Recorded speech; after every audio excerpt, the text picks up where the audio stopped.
Today, now that Mario Kart and Donkey Kong Bonanza are in the world. Out the door. Out the door. Nintendo is now moving into the next phase of Switch 2. What does that mean? What's happening next? We're going to talk about it today. Wow. It's true that the way Nintendo kind of looks at its year and its slate of things that are upcoming, it does break things into these phases where it's like, what are the chunks of games and activities that we have that make sense? And I think now with these two games out, the quote, launch has passed. Yeah, launch phase is done. And we're moving into something else. So we're going to talk about what that is, what are the games included, what should we expect? Yes, exactly. It does change a bit in terms of Nintendo's strategy and how they're thinking about their marketing and what games they put in each phase. Is very strategic how it's all done.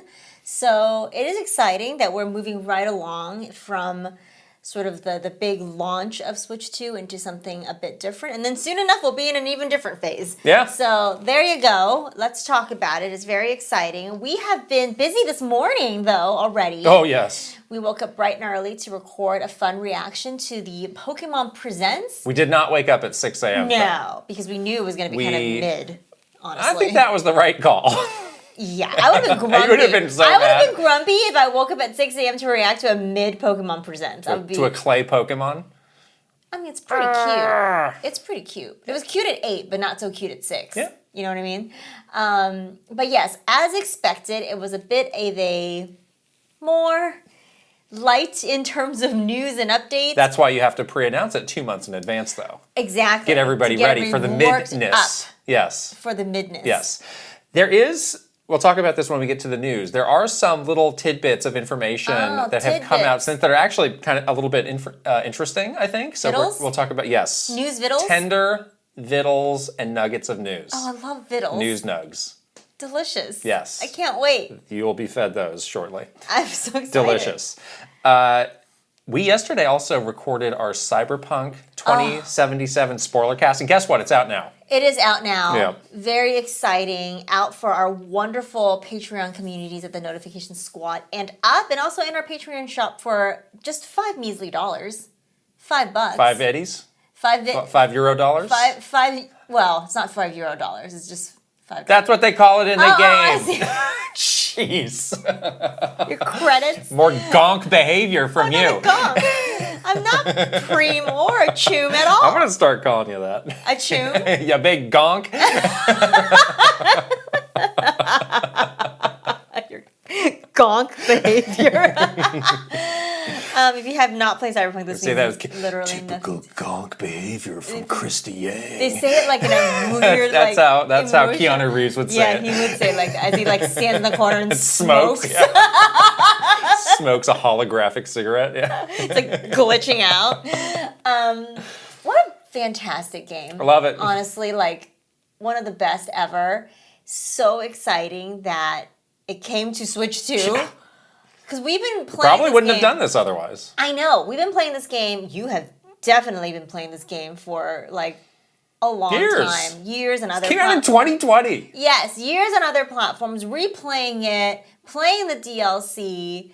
And you know, this is like a top tier game for you, but it's been a little bit hard because we know that our audience, that you guys are primarily Switch owners, and so it's hard. Right. Sometimes it's a little bit harder for us to talk about games on other platforms. But yes, it happened. It's on a Switch 2. It happened. Everything lined up. And it's so good on a Switch 2. It's a great version. Great version. Yes. I actually played the entire DLC Phantom Liberty on the Switch 2. Only on the Switch 2, and I absolutely loved it. So if you want to hear all of our thoughts about Cyberpunk, so the spoiler cast covers like the whole thing, the main game and the DLC, and it was so much fun to talk about. It was awesome. Now, at the end of that spoiler cast, though, we did get caught in a bit of a quibble on camera, where you were about to say, and the August spoiler cast is, and I just whoa, that's not been decided. I thought we had decided. So maybe hold your horses. I thought we had decided. We sure haven't. Hold your monkeys. Yeah. It may not happen. So, just saying. Hold your bananas. Anyways, we need to continue to discuss. The time is not right for this. Ew. It's still July. All right. It's still July. It's almost the end. Yes. Yeah, 9 days to go. Listen, Donkey Kong Week is over, but we did have a Donkey Kong Week encore, which we recorded. Yes. I'm not sure. This may not be out by the time that we are sharing this now. Yeah. But maybe. we did another gameplay video this time for Donkey Kong 64. I can see it right off in the distance. Yeah, My the Nintendo yellow cartridge and controller. Not just the yellow cartridge, but also the yellow controller. Salting my eyes. So I was like, wait. I have a lot of Nintendo 64 controllers. I think I have the yellow one. Yeah. And you questioned me about why do I have this? And I told you, this was a multiplayer system for me. I needed a lot of controllers. Sure. I needed them all to be different colors. So when I would go to the shop, it was like, well, yeah, why did you need them all to be different colors? I got the gray one, I got the black one, so you can keep track. It's like, all right, I'm going to be playing the yellow controller today. And then that means what? That's just who's who. And then there was always the debates of like, well, who's using the Rumble Pack? Some people wanted it, some people didn't want it. That was a hot. There's only one too, so you got. Oh, I need this one. Around. I need the yellow controller. I need the Rumble Pack. Is that you? Was that your preferred? I like the Rumble Pack, but I wasn't going to throw a stink like some people. What was your favorite color controller? I like the black one. It's nice, so boring. Sleek. Boring. I like that purple one. The translucent, atomic purple. Atomic purple. Yeah, translucent. You know me and the translucent. That's a good one. I got that one too. You didn't bring that in? I got all of them. Anyways, we played Donkey Kong 64 because I've never played Donkey Kong 64 ever. And I'll be honest, my experience with this game was very limited too. So this was an illuminating experience. I liked it, but I also didn't like it. What a peculiar little game. It was great, but also not. It also wasn't. It was like, truly, that was how I felt. Yeah. I went from moments of like, wow, to moments of like, huh? So it was fun, though. It was really fun. I had fun. I call it less a game that I would like actively play and enjoy today, and more of an interesting experience, piece of history. Yeah. I'm like, okay, this is what was happening around the old Y2K for DK. Y2DK. Y2DK. Yes, that's a little bit. Maybe they should have thought about that ad. You're right. It is like a sort of a moment in time. Right. But I'm glad that I finally experienced it because I did feel like that was a bit of a gap in my Donkey Absolutely. Kong. Not discography. Absolutely. But, my Donkey Kong play history. Right. So it was good to have experienced it. And it was so funny because as we were playing this game, all I wanted to do was to do Bonanza mechanics in Donkey Kong 64. Sure, I'm like, can't can do I that. punch this Can ball? I just rip this chunk out of this wall? No, yeah, you can't. Can I do something with like these, this pile of whatever here? Can I do? Yeah, you just wanted to do all of those mechanics. Ma'am, this is a Nintendo 64. Yeah. We had to put the expansion pack in there to get this thing to run. How many expansions packs would you have to plug into this? I couldn't believe. I mean, it's weird though because it's like 3D Donkey Kong to 3D Donkey Kong, obviously, and it was just very different. Oh wow, this is where it was before, Yeah. But no, it's fun to do it. Right. As we are deep in Bonanza, it's still really fun to see these older games, and especially this one. So Yeah. I really. You've not played. See again, you didn't own a Ever. Nintendo I didn't own a 64, so you 64. didn't play this. You said you played none of the rare 3D platformers. No, I've never played. And you said some very unkind things about Banjo-Kazooie, but what do you know about it? I just don't like. Or gonk behavior.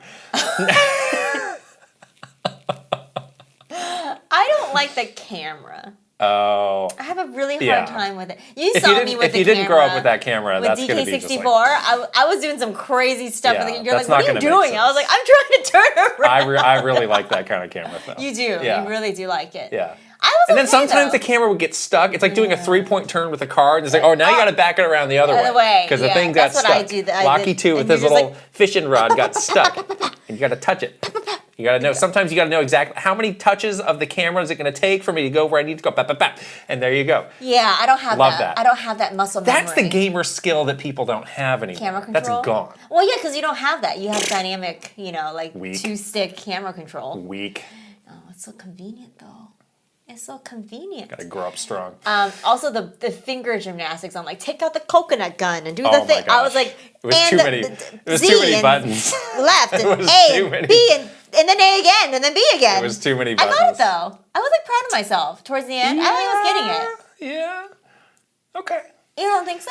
Anyway, that'll be out soon. I liked it. Fun. We're gonna be out. We're gonna be out of the office soon. Oh. For San Diego Comic-Con. Yes. We're going. We're gonna check it out. We're gonna be recording some stuff while we're there. Yes. For the next Super Kit and Krysta 64.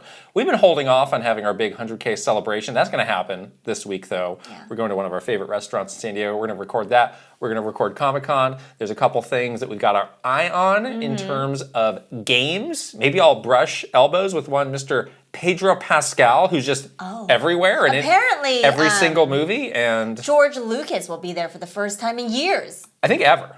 Oh, ever. Yeah, we're not going to be seeing him. You better get onto that stalking. I'm not going to be. Oh, Georgie! I'm not going to be waiting in a line for 3 days straight to see George Lucas. I have a question, George. I like George Lucas, but I can't be doing that. He's going to be wearing George Lucas mask.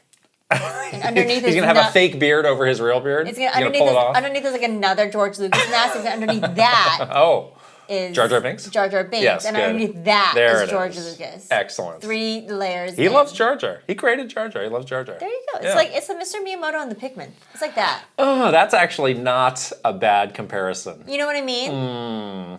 Special place in there. As long as it takes, we're going to make this work. As Mr. Miyamoto has like a Pikmin-shaped hole in his heart, George Lucas has a Jar Jar Binks-shaped hole in his heart. You kind of nailed that, actually. I mean, I know people don't want to hear this, but this is the right take. I'm just saying.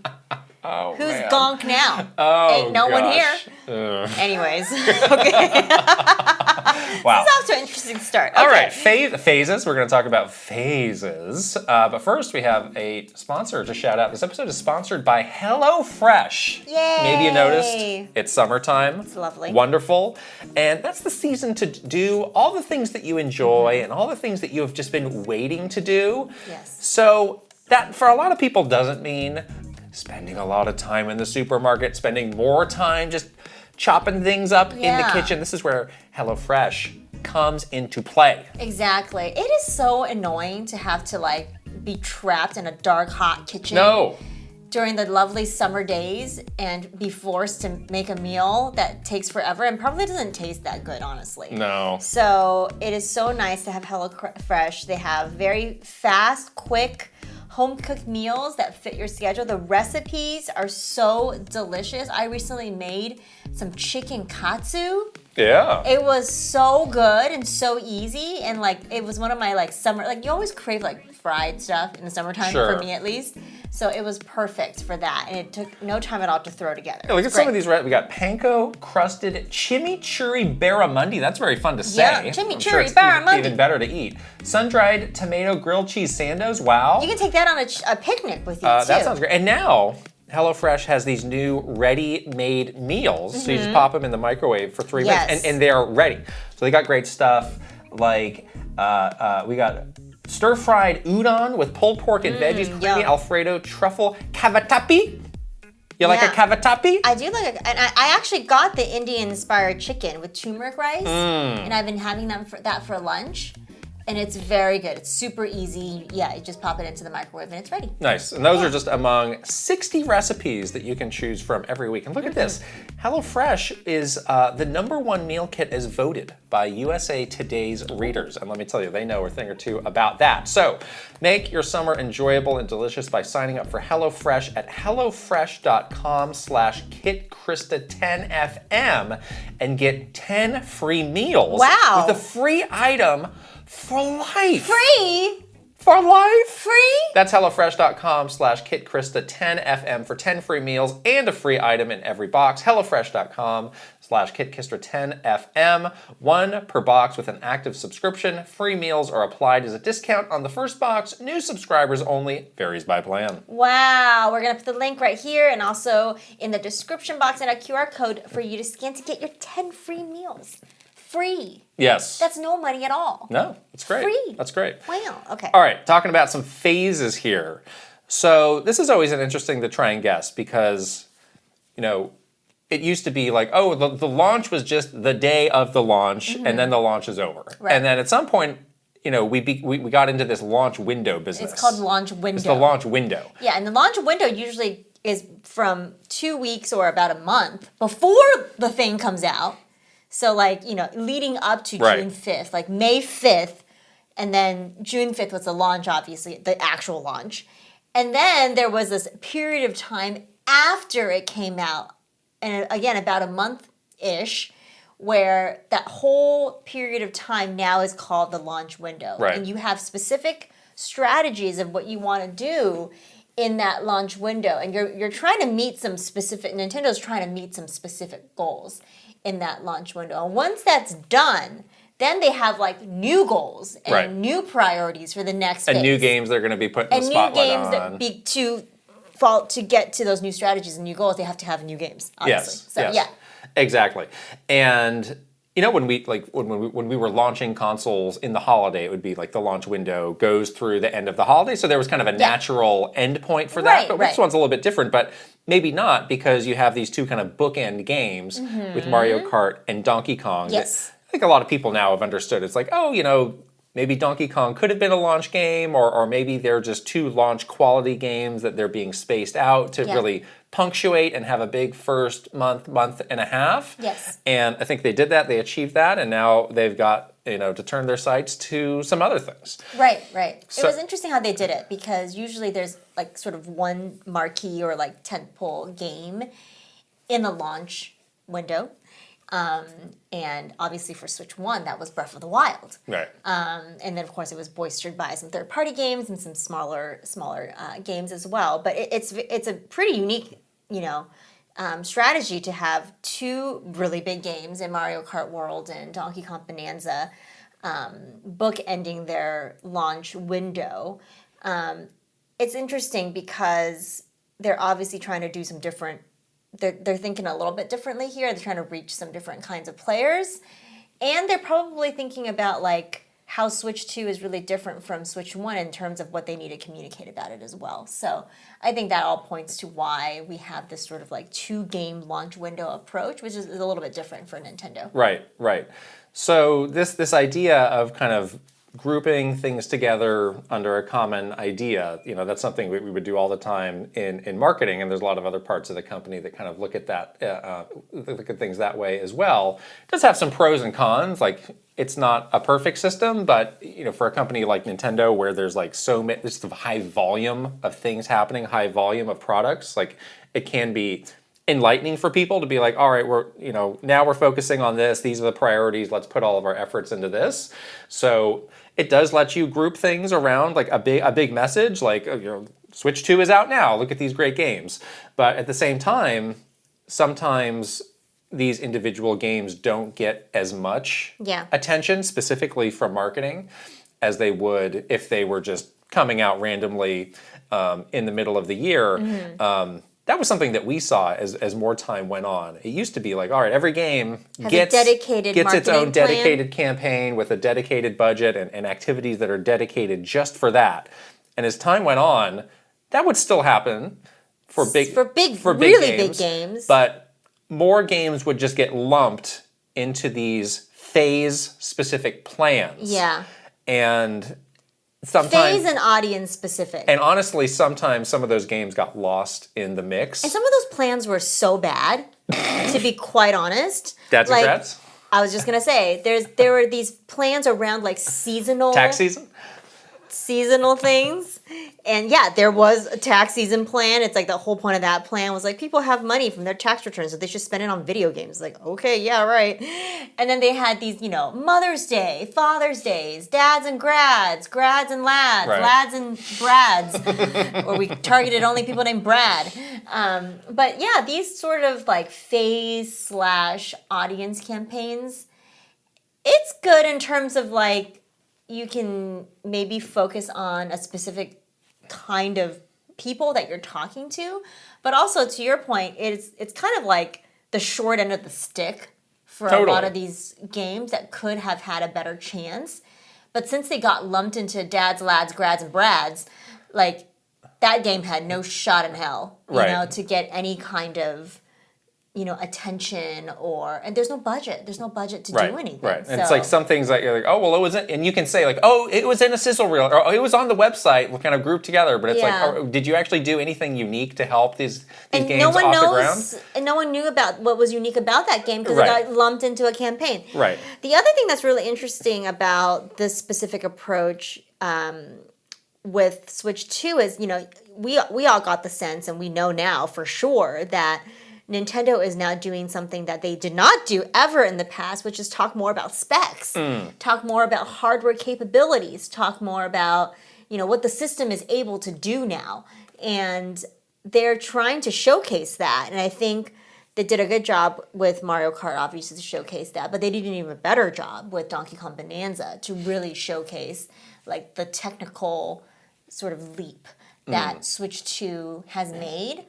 And I feel like for them, it's like we need more than one proof point to really drive that message home. And that's going to be something that will be carried through to other phases, I think. This idea of like talking more about, tech specs and things like that, which is something Nintendo's not used to doing. They really wanted to like make sure you understood that by showing it to you in two like pretty big first party games. Yeah. So yeah, I do see that there. So what do you think was the objective of the launch phase that is presumably wrapping up now? And do you think that if you're Nintendo, do you think you accomplished what you wanted to with this phase? Yeah, I think for them, like the launch phase was all about like making sure people understood what is different about Switch 2, why people should upgrade and what makes the system unique. I also think that they were very specifically targeting people like us, the very engaged Nintendo fan. Right. That the person that's watching every Direct, that's following every Nintendo content creator, that follows every Nintendo social media channel, that own a Switch 1, that's active, in their like search of knowledge and information for Nintendo. They want to 100% convert every single one of those people. I think they were successful. I think they did it. I think they checked those boxes. Yeah, they're always starting with the audiences that are the easiest lowest hanging for fruit them to convert, which is, Nintendo fans. Yes. People who play a lot of games. Yep. People who play a lot of games on other systems. I remember we spent a lot of time dabbling with the PC audience because we had some interesting research about that. Crossover audience. And then it starts to get into some audiences that are frankly a lot more challenging to get to, like, totally.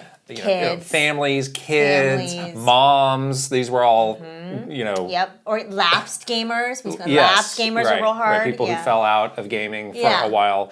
So yeah, right now, and probably for a little while, the focus is going to be on people who are already interested in games, playing games, actively buying games to different degrees. And that's why these two games, Mario Kart and Donkey Kong, make a lot of sense. Yeah. These are the people that are going to be interested in that type of game, especially Donkey Kong. And then now that we're playing Donkey Kong, the amount of sort of care that the Nintendo teams have put into represent the nostalgic Donkey Kong, the classic Donkey Kong stuff in this new Donkey Kong game, it's squarely for that audience that grew up playing those Donkey Kong Country games on an SNES. Right, that's the most, that game is the most pinpoint for the audience that they're trying to reach. Absolutely. And then Mario Kart is kind of a different play, because it's like, well, if we can eventually sell 65 million copies, we might as well put it out on day one. Yeah, and just slowly let it roll. And just sell this thing for 8 years. Yeah, slowly let it roll. Yeah. Straight.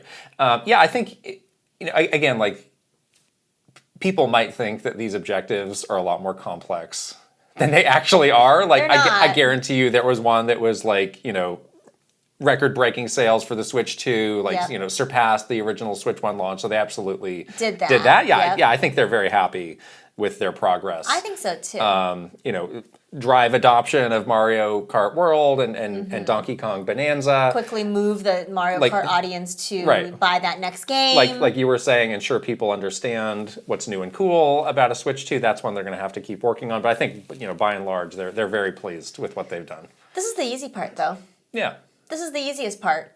I mean, launching a system is not easy, but the people that are going to be buying at the very beginning, they were going to buy it anyway, you could say. That's the thing with this type of work that you do with business strategy is like, was the strategy ever effective, or were they going to buy it anyway, regardless? Was the product just that cool and great? And the product is it's pretty cool. Here's a Switch 2. I've jammed staples into it. Thank you, sir. Can I have another? Yeah, exactly. I mean, go ahead and buy that staple-written Switch 2 on eBay. Yeah. And also the staple. Now we're going to sell the stapler on eBay, and we're all going to laugh about it. Yeah. And people are still... Who's the gonk now? Oh my gosh. Yeah, but it is true. This is the easiest phase because these people are, are already pretty much 99% of the way convinced. Yeah. I guess if you wanted to convince them the next 1%, you could do it with these things, Right, but they were right, going to bite anyway. Right. Okay, so now we're going to talk a little bit about the new phase because I think the first phase was pretty easy to identify, kind of the beginning and the end points. This next one's interesting because right now it's mid to late July. We know the holidays are coming out, but it's too soon to start focusing on the holidays now. That's right. So let's go through kind of what we think this new, what is the time frame they're going to be focused on? What do they want to do? What are the key games and who's it focused on? But first, let's go through the upcoming lineup. Yes. To just get ourselves understood of like, what do we have to work with here? Yeah. And frankly, as of now, we don't know the launch dates for a lot of the games after, at least from a first party perspective, once you get into sort of September, things get a little murky. There are a lot of third-party games, but let's just, I'll just start chronologically with the games we have dates for, and then there's a couple at the end that are TBD. So this week, Mario Party Jamboree plus Mario Party TV, that's coming out. August 11th, Madden NFL 26, day and date. You like that? Day and date? I do like that. You love that. Dragon Drive, your favorite, August 14th. Story of Seasons Grand Bazaar, August 27th. Kirby and the Forgotten Land plus Starcross World, that is August 28th. That's the Switch 2 edition of that. Star Wars Outlaws, September 4th. That's a lot earlier than I thought. I thought that was later for some reason. Final Fantasy Tactics, The Evilest Chronicles, September 30th. Borderlands 4, they just announced the Switch 2 version this morning. Oh, that's great. I caught that. So that version is coming out on October 3rd. Pokemon Legends ZA, October 16th. And then everything after this is TBD. Metroid Prime 4, we don't know. Kirby Air Riders, we don't know. Elden Ring, we don't know, but it's presumably this year. Okay. Hades 2, we don't know, but this year. Silk Song. I don't even know. Why is this even on the list? Why you put it on the list? I'm a glutton for punishment. I see. I'm a glutton. But presumably. You're a gonk for punishment. Presumably this year, we don't know.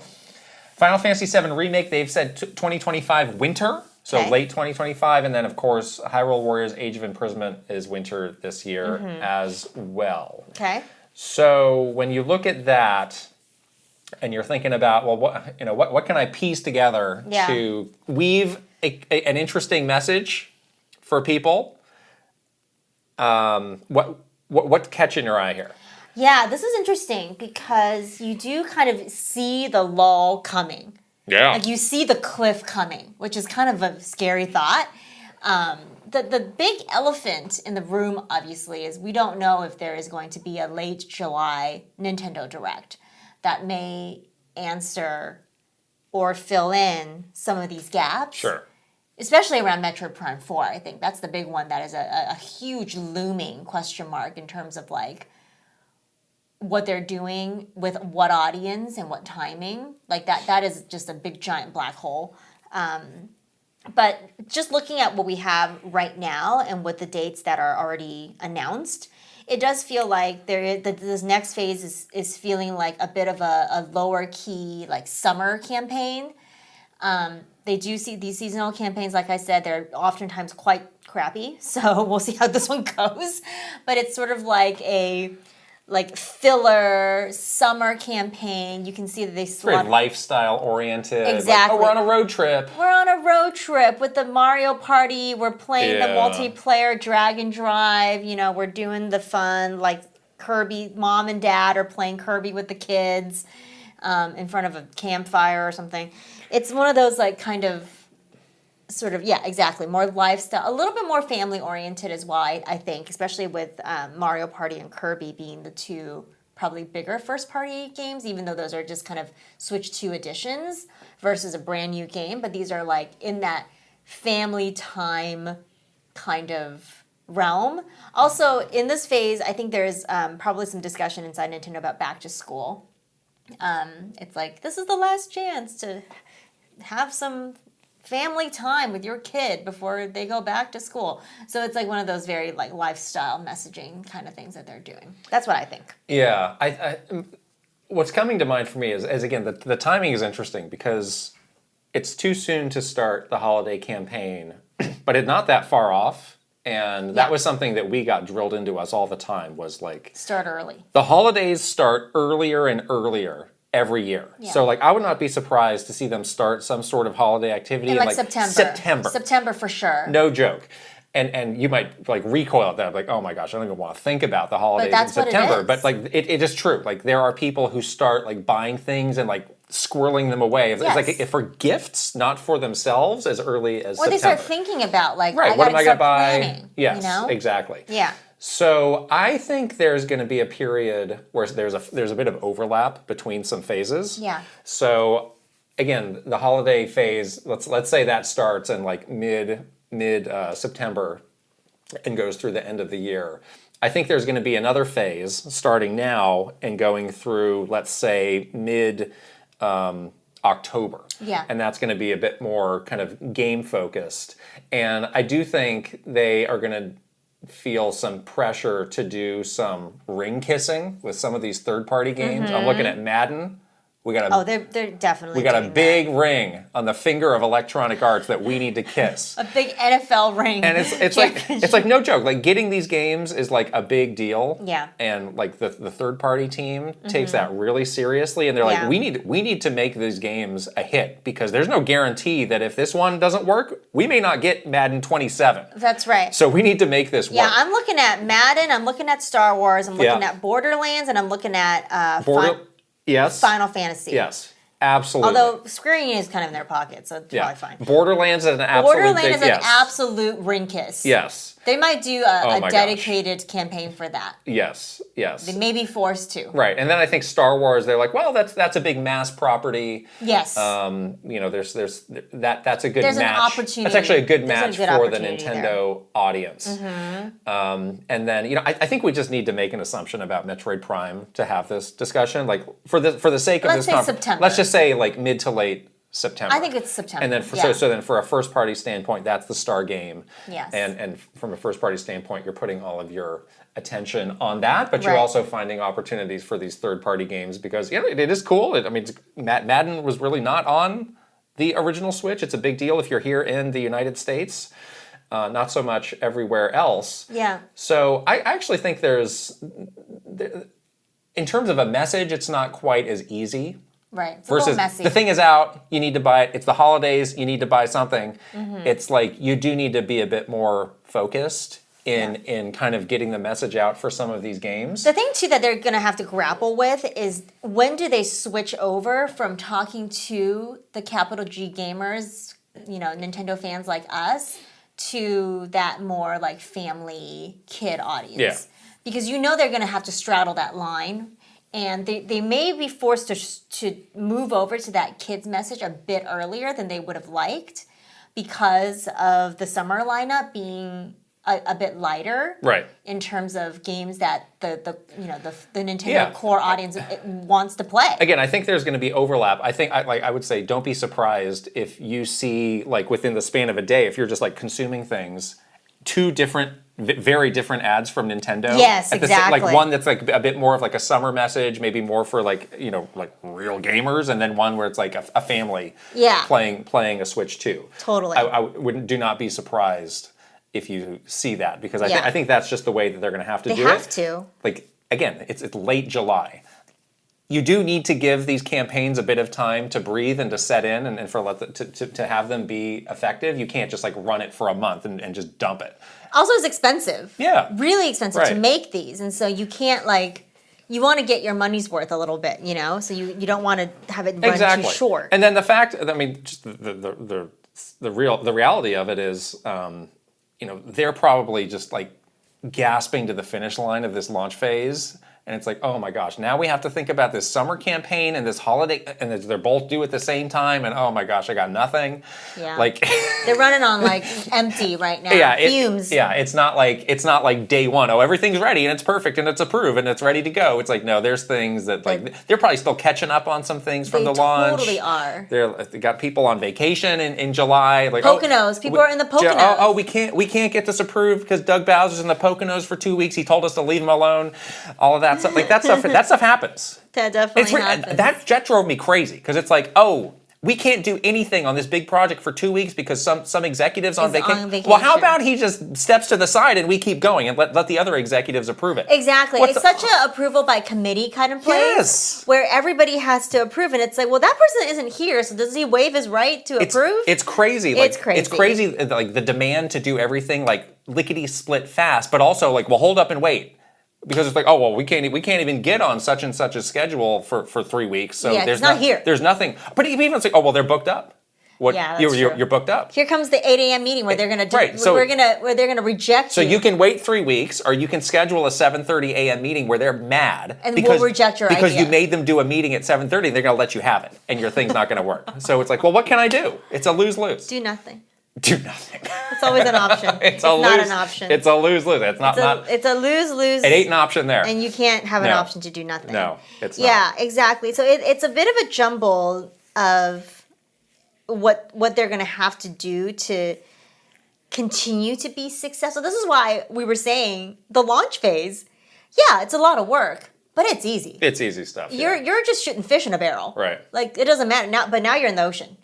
Now you got to catch some other fish. And what's your bait going to be?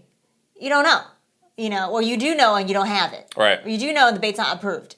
So it's just a lot harder now. And I think they're going to be in for a bit of a challenge here because they do have sort of two different audiences that they are trying to continue to, obviously want to make sure that the engaged Nintendo fan stays engaged. You can't just have them fall off of the new system 2 months after Yeah. launch. They're like, Yeah. oh, I finished Donkey Kong. I don't know no other games to play. Put this to the side.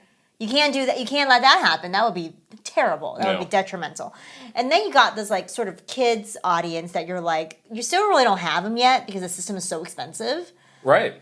And it's not the holiday, so it can't be like, I'm going to give this for my kid as a gift, or whatever.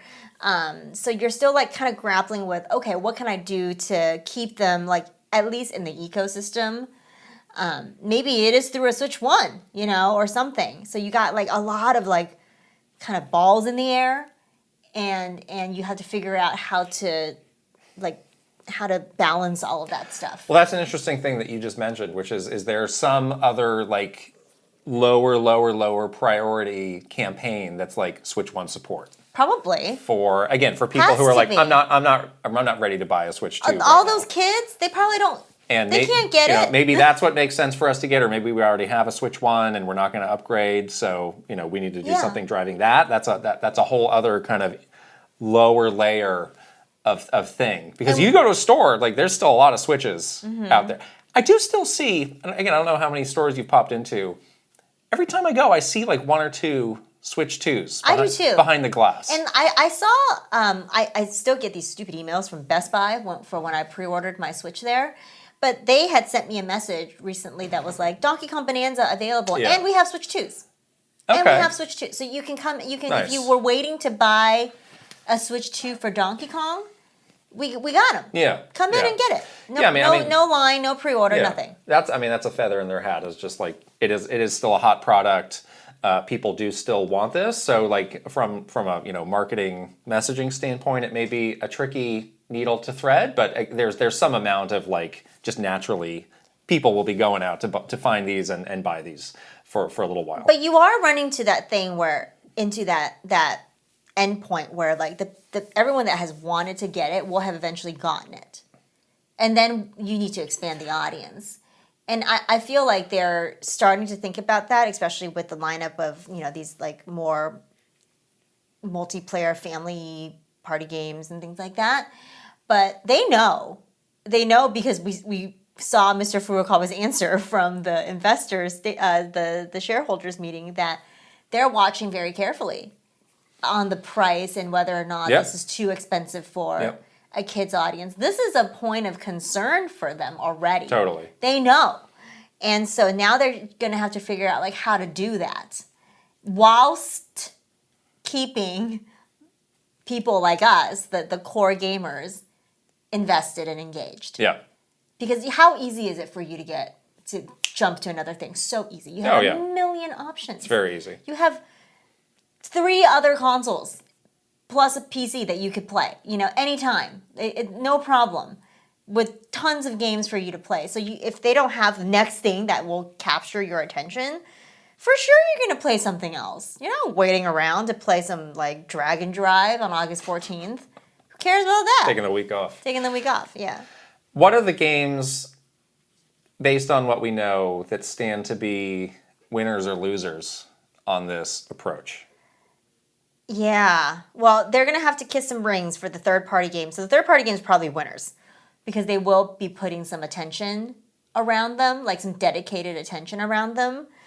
The games that are going to be, I feel like, just kind of, and maybe it doesn't even matter, but, you know, Mario Party, Kirby, those games I feel like will get lumped into some sort of like summer campaign, especially because they're just Switch 2 editions. They're not new, brand new games.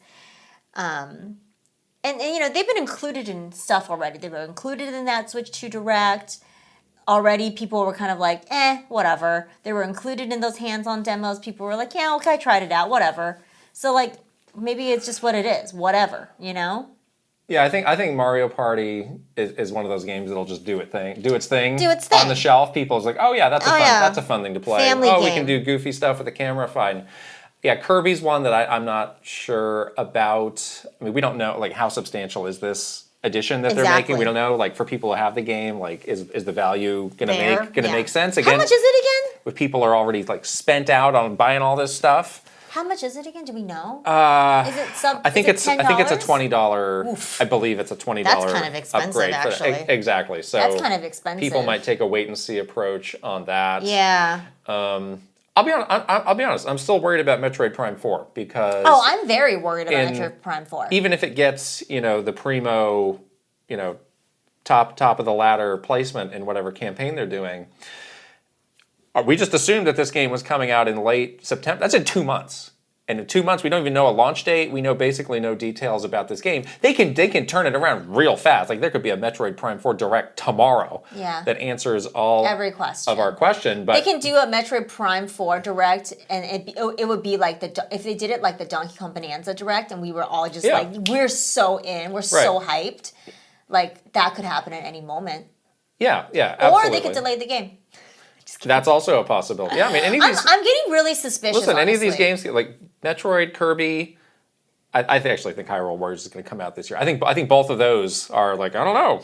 I wouldn't bet my life that Metroid Prime 4 is definitely coming out this year. I'm getting really worried about Metroid. Yeah. To be quite honest, like I'm getting suspicious.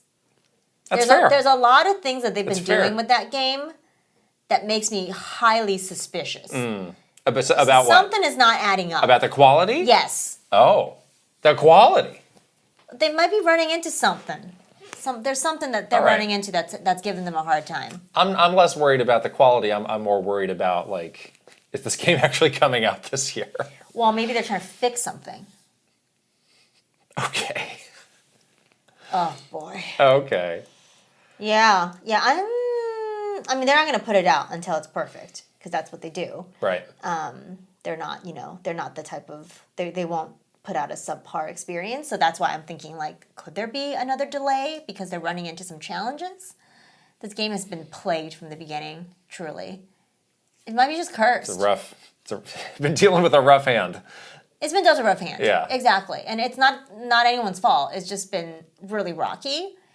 And it's just one of those things where it's like, you're just like forcing this project to work and it's just fighting you the whole time, It's been like that since the beginning. We were there for part of it. It was like that in the beginning. And then, I just feel like there's something going on with this thing. It's just not right. Something's not right about it. It just doesn't sit right. Yeah. So anyways, I'm very worried about that. But if it doesn't come out in September, then ouch for people like us, because what game am I going to play? Right. I guess I'm playing some third-party games. Cool. That's fine. Do any of these third-party games strike you as like, oh, this could be a breakout hit in kind of a surprising I'm pretty interested in Final Fantasy Tactics. Yeah. Pretty interested in that. Yeah. There's still a lot of games being re-released, like Star Wars, that's not new. Yeah. Elden Ring, that's not new. Final Fantasy Remake, that's not new. That's the thing, like the not new ones are games that I have already played. Elden Ring, Final Fantasy, you played Star Wars Outlaws. Borderlands 4? I feel like Borderlands Could be fun. could do well. Yeah, it could be fun. That's a series that's always like a little bit bigger than you expect. Like, Sure. oh yeah, that is a big deal. Like they Yeah. made a movie on it. Right, right. It's a long running series as well. I think they It's did. been around I think for they did a long good time. job for the most part with the first 3 games Yeah. on original Switch. So I think Yeah. people know, like, all right, these games actually can run and be Exactly. solid. We don't know exactly what the story is with 4 yet. We haven't seen it on a Switch 2 too much degree. But yeah, I think that's one that's actually standing out to me. Again, it's mostly day and date with the other platform. What is the other platform state? It's like a couple days? It's I think that one is September. Oh. If I could be, but I mean, it's not. You're not waiting a year. That's you know, true, it's I kind of guess. right around there. I'm not a Madden player, but I think people that do play that game. No? I think the sports games are going to be the same thing All the time, on the anytime. Switch, where it's Yeah. like, there's a few people that pick it up. There's probably enough people who'll buy it for them to keep doing it yearly, Yeah. but it's not going to be like, Okay. this is. I don't know. This I is don't the know much lead. about it. This is the lead platform. Yeah, for that's it. fair. Yeah, yeah. Well, it was the same thing. We would always have to do this for FIFA? NBA 2K, for FIFA. Now Yeah. EA FC is what they call it. And there was always like, oh my gosh, what can we do to support these? And the answer was literally nothing because they have like it's so many a restrictions. 6-month approval process. The process was impossible. And we're getting started 3 months from launch. So it's like, well, thanks for letting me know, but I can actually do literally I nothing. can put a trailer out. The one that you gave me. Yeah. That you already made for other platforms. Right. Write a tweet. So again, just looking at this list of games, let's say this is the list of the big games for the rest of 2025. How do you feel about this list? I don't feel that great about this. Why? I feel pretty good. You do? I think there's a lot of stuff I'd like. There's a lot of stuff I'd like to play. I'm excited about Pokemon. Yeah. I want a game to get me through after Donkey Kong. I need them to announce something. Yeah. Because I'm about to finish You that need game. them to announce something. I need a game to play. What are you going to do to entertain me, Nintendo? Jeez. Wow. That's your job. I paid $500 for your system. Entertain me, please. One could argue you should play the Switch version of Dark Souls that I lent you 2 months ago, and That's that not a you Switch 2 game. and that you've not played, and that you've said that you have no intention to play, but you also won't give back to me. Why don't you? How about you play that?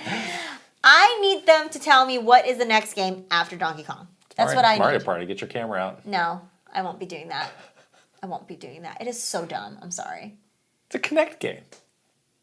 From 2006. Yeah. Yes, it's exactly that. It's gonna be great. That is a great way to gonna be perfect for you. categorize it as a game in 2025 is basically like technology that in games that we had in 2006. Perfect. Glad I paid the money. Yeah, because I mean, seriously, like Donkey Kong was amazing. But at some point, we're gonna be done playing Donkey Kong, and we might need some other things to play. Rido? Oh, I can Back to go Rido. Back to Rido. You have no shortage of things to play. No, but I want a first party You're being game. a little dramatic right now. I want a first party game. Okay. Well, first of all, have you 100%ed Donkey Kong? Do you Do have I every? need Do you have to? every banana? I have a lot of bananas. Do you know there's still a lot of Koroks for you to find in those games? You need something to do. I'll give you something to do. Go back to Zelda notes. You haven't even tried a Zelda note. note on Jeez. my Tears Look of the at you Kingdom. downplaying all this stuff. All right. Look at you. Third party's looking good, I think. I'm excited about Final Fantasy Tactics. I may try out the Star Wars Outlaws. Do you think I'll like that game? No? I don't know. Oh, That's a game that I wanted to go back to after they did all the updates Yeah. on PS5, It looks but fun and I adventure-y. never did. So who Story of knows, maybe that's Seasons, the I'm way. excited about. Right. I played that game. We both played that game at PAX East. Borderlands, that's a game that we used to love, but I Yeah. really fell off. So now you're looking it up. Trying to look up the launch date for the other versions.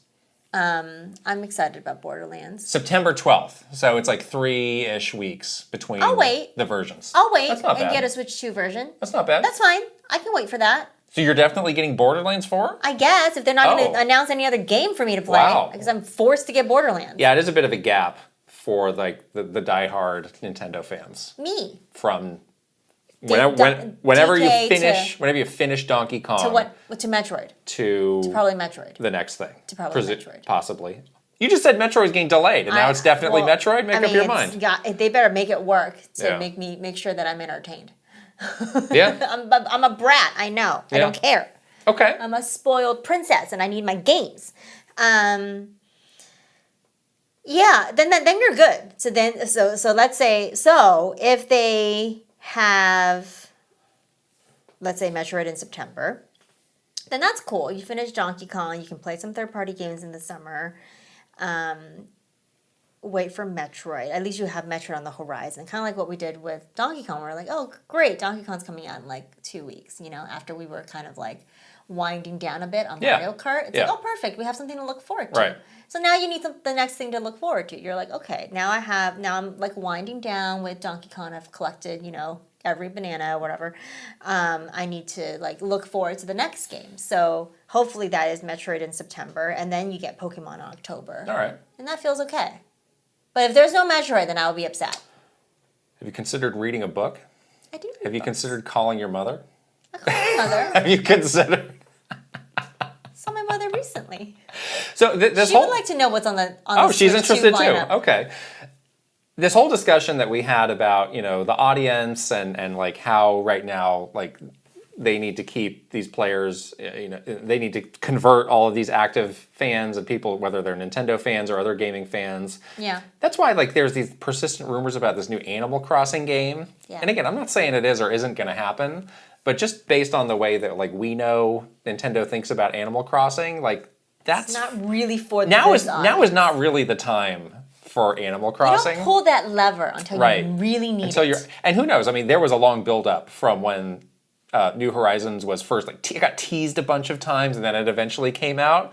I feel like these days they're much more conservative about the length of time that they're just going to leave something hanging out there. They don't do that. Like Tears of the Kingdom, the same way. Exactly. They're not going to do that again. I think they're never going to do that. I think they're kind of off of that, especially with all the leaks. So when it's like, oh yeah, it's definitely getting announced, it's coming out next year, I'm like, Not ruling it out completely. Could be completely wrong. They could just be throwing caution to the wind. But that was always like, all right, it's phase. This is a big new phase that we're in now. Yeah. Where we are brand new turning our focus away from those people. Like that's going to go on autopilot for a little while. Now we're going to try and get these moms and all that. Yeah, we got lapsed gamers. The other thing though, with this more like core audience, is they still do have a teensy bit of an opportunity, I think, to convert the last of the holdouts. There's a lot of people that we talk about. Well, I think there's a lot of holdouts. Well, there's definitely holdouts. I mean, I think a lot of people bought it. Obviously, broke a bunch of records. So, yes, a lot of people bought it. Right. But there are some people that are holding out that are like, I will not buy this until a blank game comes out. Right. And Metroid could be that game for them. Donkey Kong could have been that game for them. But there are people in that camp that Nintendo is still interested in. Well, how many Switch 2s have been sold? Like 5 something, 6 million? Versus how many Switch 1s have been sold? 150? More now. Yeah, what's the percentage of that? It's a drop in the bucket. It's been like 2 months. That's what I'm saying. Well, you're like, oh, there's still holdouts. It's like there's going to be holdouts for like a long time. So I mean, like the really engaged. It's like a percentage of the engaged Nintendo fans are holdouts. Yes. The engaged Nintendo fans probably bought the system. Those are the 5 million people. Those are the 5 million. Okay. But then there's probably like a percentage of that, say 20%, 10%, something like that, right? Whatever, of people that are in that. They're watching every Nintendo Direct. They're getting all the information. They're just not convinced yet. They're still waiting for X game to launch. Right. And then they'll buy it. Yes. So Nintendo is interested in those people because they're easy to convert. Because once X game comes out, you got them. Right. So that could be people that are holding out for Metroid. That's what I'm saying. It's just they have some opportunities there still in this launch, like phase 2 of Switch. The Switch campaign or whatever. Yeah. Yeah. Sounds like you're pretty sold on this July Direct. I'm not ruling anything out. Could be possible. Yeah. It's quite late for them. But it's like then you ask yourself the questions like, do we need to do this July Direct or can we just hold out until September? Because September they'll do a big blowout. Some Nintendo Today nonsense and just wait for September. Yes, you can or you can do it. You could do a title Direct for Metroid and then do the rest in September. Yeah, that would be fine. Totally. Or title Direct for Metroid. Twitter drops for everything else that's a little bit more. Excuse you, Nintendo Today drops. Whatever. No one's looking at that. That's in the past. Except for you. You're like, every morning I look at it and I wonder how it's gonna like change my day. It's a real strange feeling when like the first thing I have the little widget on my phone. Oh, boy. And last week I woke up and I saw the little icon that was the Zelda movie? Triforce that they used for the movie. And I was like, oh, there goes today. Here we go. And that was the casting news. Yeah, and then we have to do a video. And then we had to do a video. And well, whatever else I plan to do today, that's out the window. Well, it's one video. I know. It's not. It took like 1 hour. It's one thing. Yes. It's not like the rest of your day is just, that's it. I better just pack it up now. That's that. Pack it up. Mission accomplished. Yeah. We'll see. We'll see. What do you think? About a direct? Yeah. I could go either way on it. It's next week or no weeks. Right. I'm waiting for kind of the chorus of people who typically, I mean, I guess Nate the Hate did say there was something, but it's possible sometimes wires can get crossed of like, oh, I heard something was happening, so people assume, oh, it's a direct when it was like something else. Like, I don't know. I like the idea of Metroid title direct plus some drops. Sure. And then a big blowout direct in September. Yeah. I like that idea a lot, that would make honestly. sense. I would love to see a title direct for Metroid. I truly would like to see I think they've got to do it. a Bonanza level title direct. You don't need to, I don't want to know, like, I know people are like, I don't want to see it because I don't want to get spoiled on the story. It doesn't have to be a story spoiler, but just tell us a little bit more about the game. I just want to know what else I can use with these mental powers besides opening a door. She can make herself a girl dinner. There we go. With her mind. I would like to do that, actually. Yeah. It sounds pretty good. You say you're almost done with Donkey Kong Bonanza, but we're going to talk about it in just a moment. But first, we have another sponsor to shout out. This episode is sponsored by Open Phone. Thank you. If you are running a business just like we are, you know that every time you miss a call, you are probably leaving money on the table. And again, the great example is if you need a plumber and you call a plumber and the plumber don't pick up, you're just going to the next one. That's right. That's a sad reality of all this. Yes, you are not going to wait around for that person to call you back.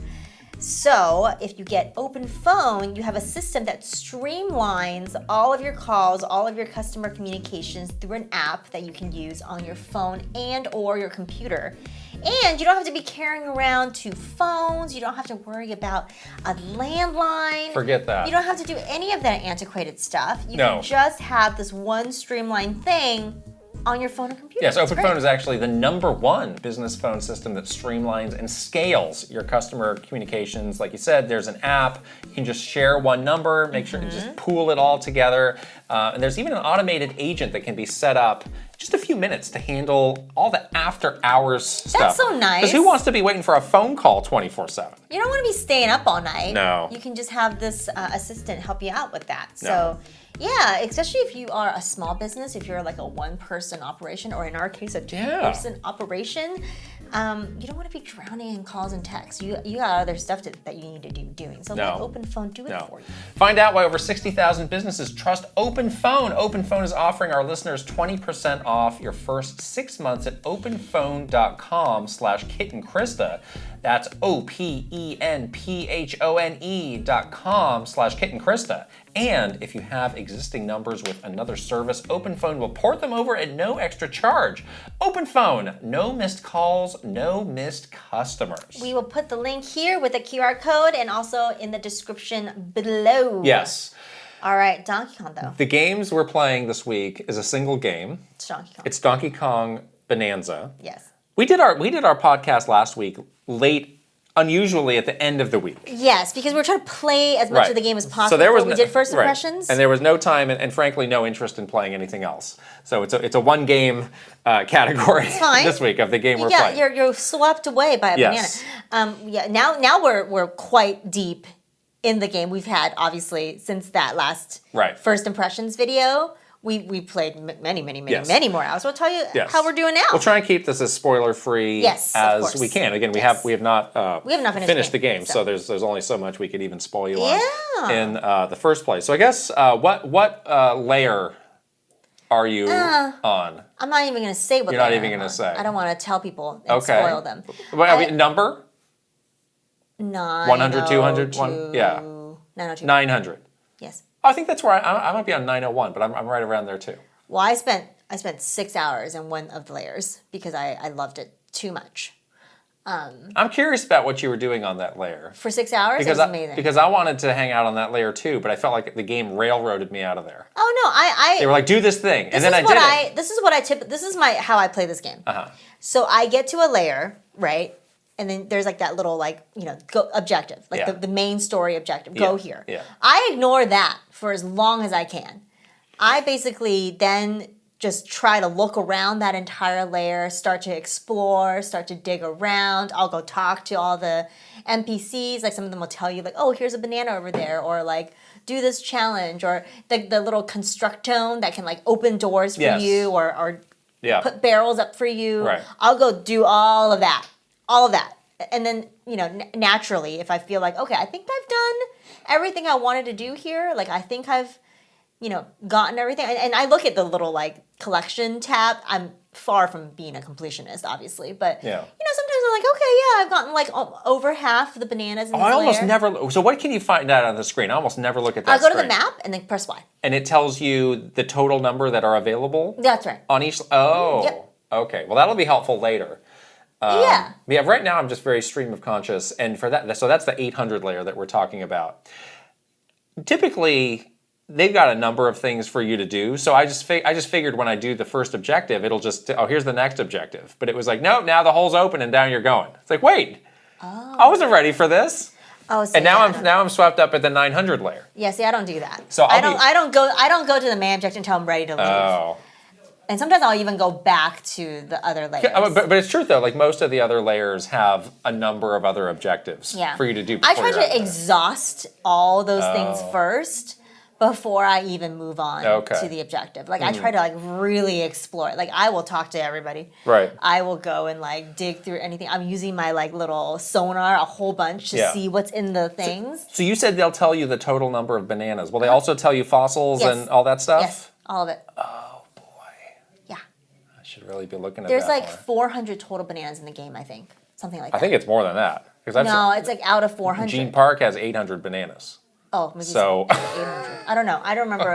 It's like they give you the total number. You're mistaken. They give you the total number. Yeah. Of what is. You're also doing this thing where you're like, oh, I'm basically done with the game. You don't know that. I'm only missing one transformation. So? Feels like I'm getting to the end. That you know of. It just feels like But this is what you say basically every time. Okay, we'll see. I hope that I'm not done with it because I've been enjoying it so much. I don't want it to end yet. I've been loving like just doing that gameplay loop for me really works. It gives me an opportunity to like do the breaking and like destroy the world, explore. So you're just prowling around before you're doing any objectives. I prowl around a lot. Oh, interesting. And some layers I'll prowl around for like 2 hours, but that one layer I prowled around for 6 solid hours. Wow.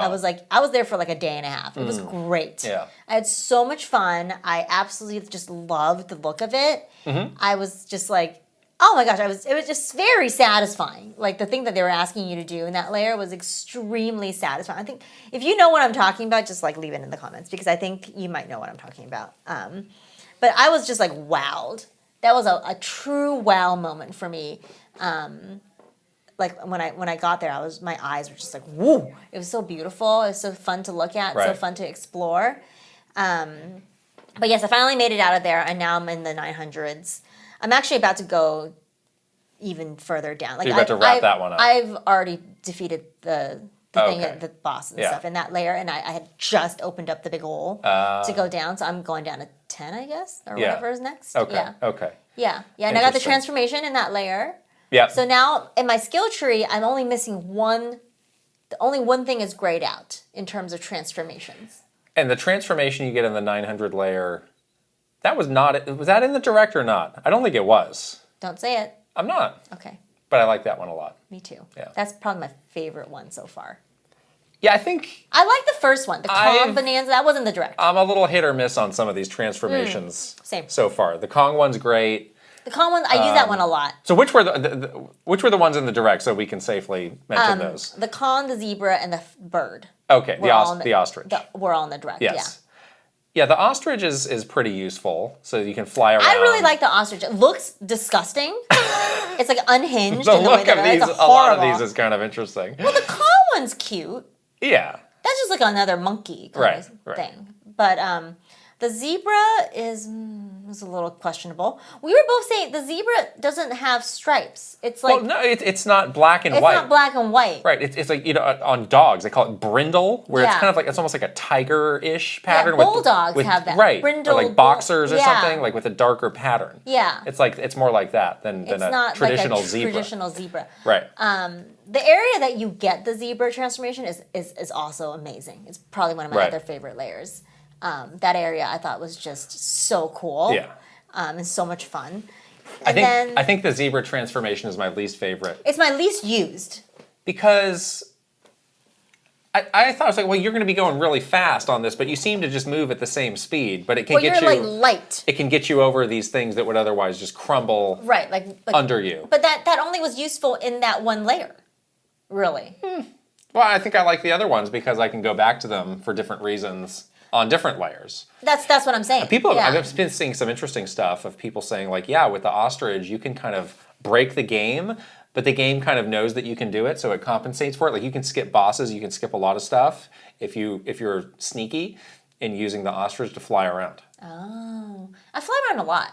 Yeah. Sometimes I will just be exploring and I'll like quickly transform into the ostrich Right. to like save myself or like Yeah. Oh, yeah. yeah, I do that's use a it good call. quite a lot, Yeah. and I've upgraded it almost completely. Yeah. The ostrich. I've not put too many points in the zebra because I don't like the zebra. Yeah. So I put most of my points in the ostrich, the con, the first one, and then the newest one that I got. Those points are helpful. They like make a big difference. Now the There's- ostrich can fly for a long time. There's one. And I have the egg bombs. It's like the second one down is the one that I always do. It always costs 2 skill points. Mm-hmm.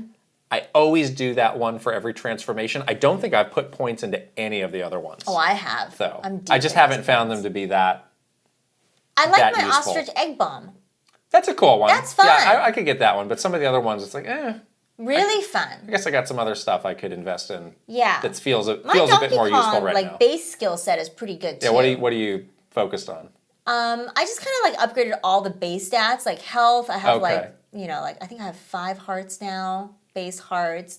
The punching I've upgraded fully Yeah, I did that too. because that you're always You need using that, that. yeah. You know, I didn't put too much into like items. Really, the sonar I put some stuff into sonar. I did. I like sonar. Yeah. Yeah, I like the sonar a lot. The surfing, the rock surfing, I really like. Oh, That's yeah. useful. I put. That's you would say that's useful. I liked. I still haven't. It's kind of pricey. I did all of them. Oh, wow. You got Including- the water surfing as well. Yeah. And would you say that's useful? I use it a lot. You said you like doing that. Though. I really like I think I do that maybe a little bit less than you. I like doing it, and also Okay. you can do it on lava. You can do it on. Oh. You can really. Oh, that's a good You idea. cannot do it on poison. I found. The poison area was very difficult. You can't. You got a poison rock? No, I don't let you. You would just hurt yourself. Okay.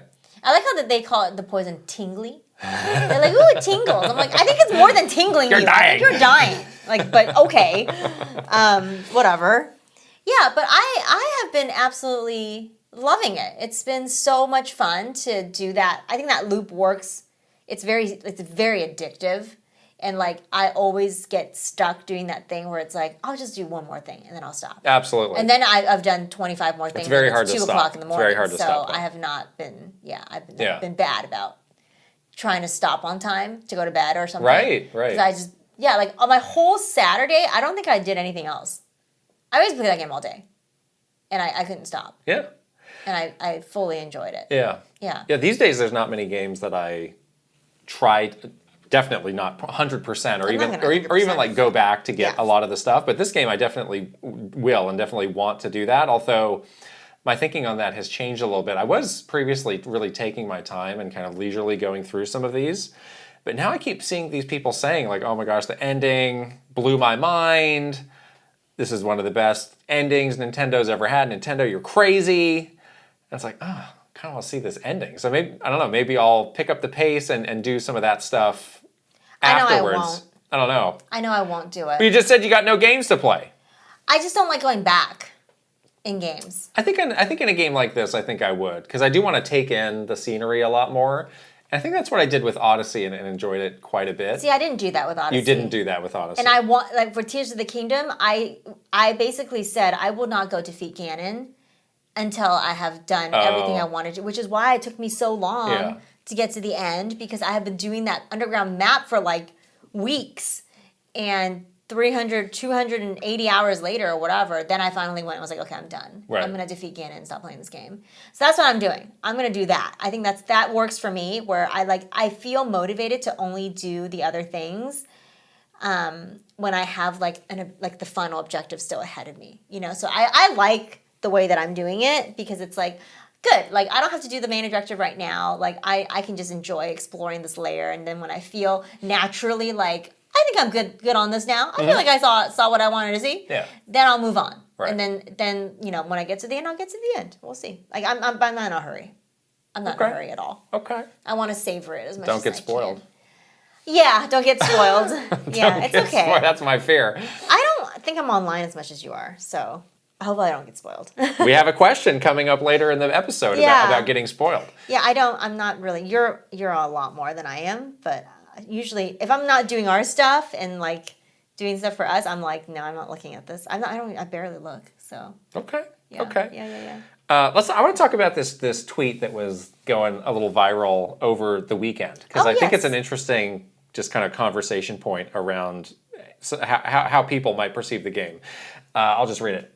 Donkey Kong Bonanza is very fun, but it's the same kind of troubling, what am I even doing fun as endless scrolling or brain rot mobile games. Oh. It's awesome, but also cotton candy for your brain. Empty calories. I played for 8 hours and can't remember a single thing that happened.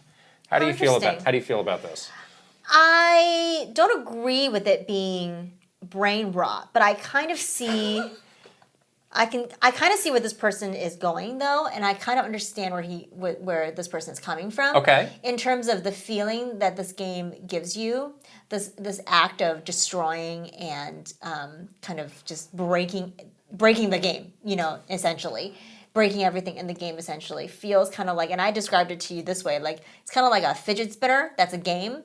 Like it's very satisfying to do, and it makes you want to do it. It's like, it's the same feeling. It does something, it's like tapping into this side of your brain that is triggering this like satisfaction, like chemical or something like that, where it's almost like the same thing as watching like sand ASMR videos or like really like satisfying kind of kind of those videos that we see on TikTok and stuff, and like your brain is just like feeling very happy when that happens.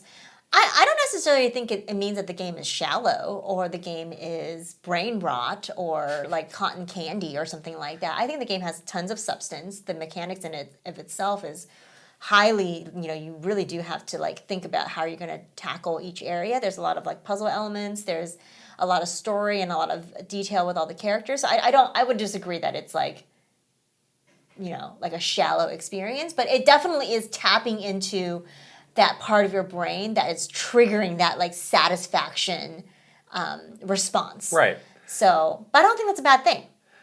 Yeah, I think what I would say to this is like, yeah, that's something you can do in this game, but that's not really what this game is about. I think like if you're doing the things that you need to do to actually progress through the game versus just like going through an area and smashing everything, like it's a much more kind of involved, greater variety of things that you are doing, and you have the added bonus of like, yes, if you want to smash everything before you move on, you can, or if you want like that's kind of just like a fun thing to do to like let off some steam, like after like a big boss fight, or it's like, oh, okay, now I finished this layer, now I'm just going to take a breather and smash stuff. Yeah, exactly. Yeah, so I think it's maybe not considering everything that this game has to offer, which is a lot.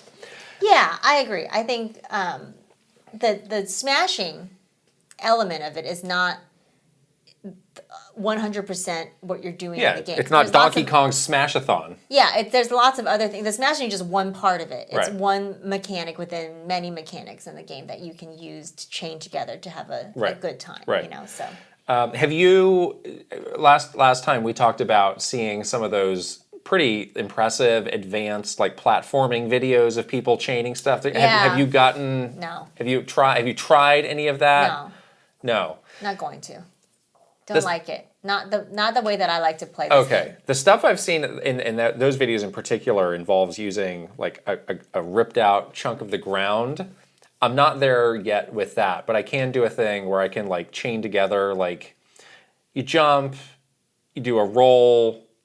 Punching kind of resets it, and then you can roll again. Oh. So I was like, I do feel like I can get some good distance on these jumps. I need to study those videos a bit more of like what exactly When do you need to use that? when you're getting it's something that's far away. Okay, I just fly. So, yeah. I mean, there's plenty of ways to do it. A lot of times, it's not something you have to do. Yeah. I need to study those other videos of Yeah. like what is the sequence of all the things that is happening here. This is not a thing that is fun for me. Oh. But I like to watch people do it. 'Cause I Right. think it looks cool. Yeah. But for me as the player, like I don't like it because I don't really like platforming at all. So I know. I'm sorry. I don't. I'm just like walking around. Donkey Kong's just walking around. He'll jump a little bit. I like to climb.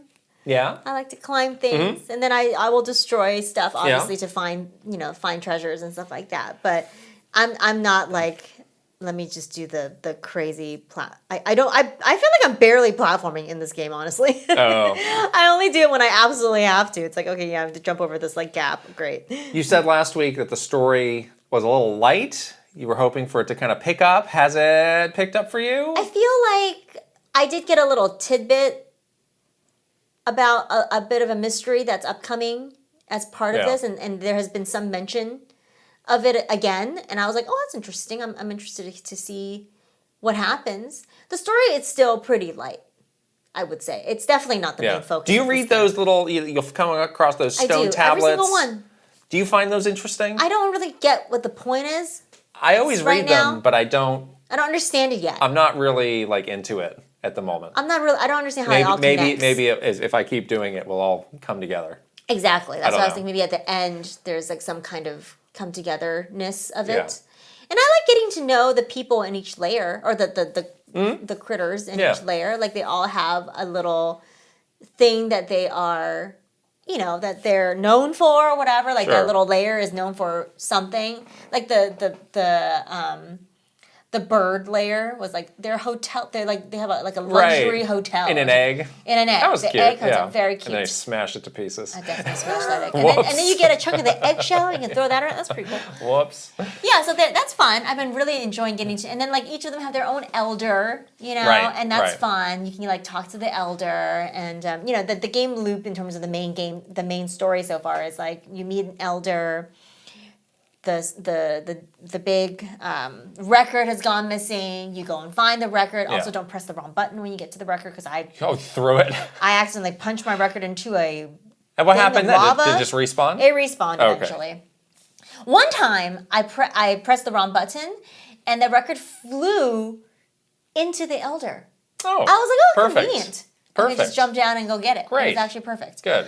But yeah, that's kind of the loop in terms of like story gameplay Yeah. so far. And then the elder gives you a transformation, you move on to the next Right.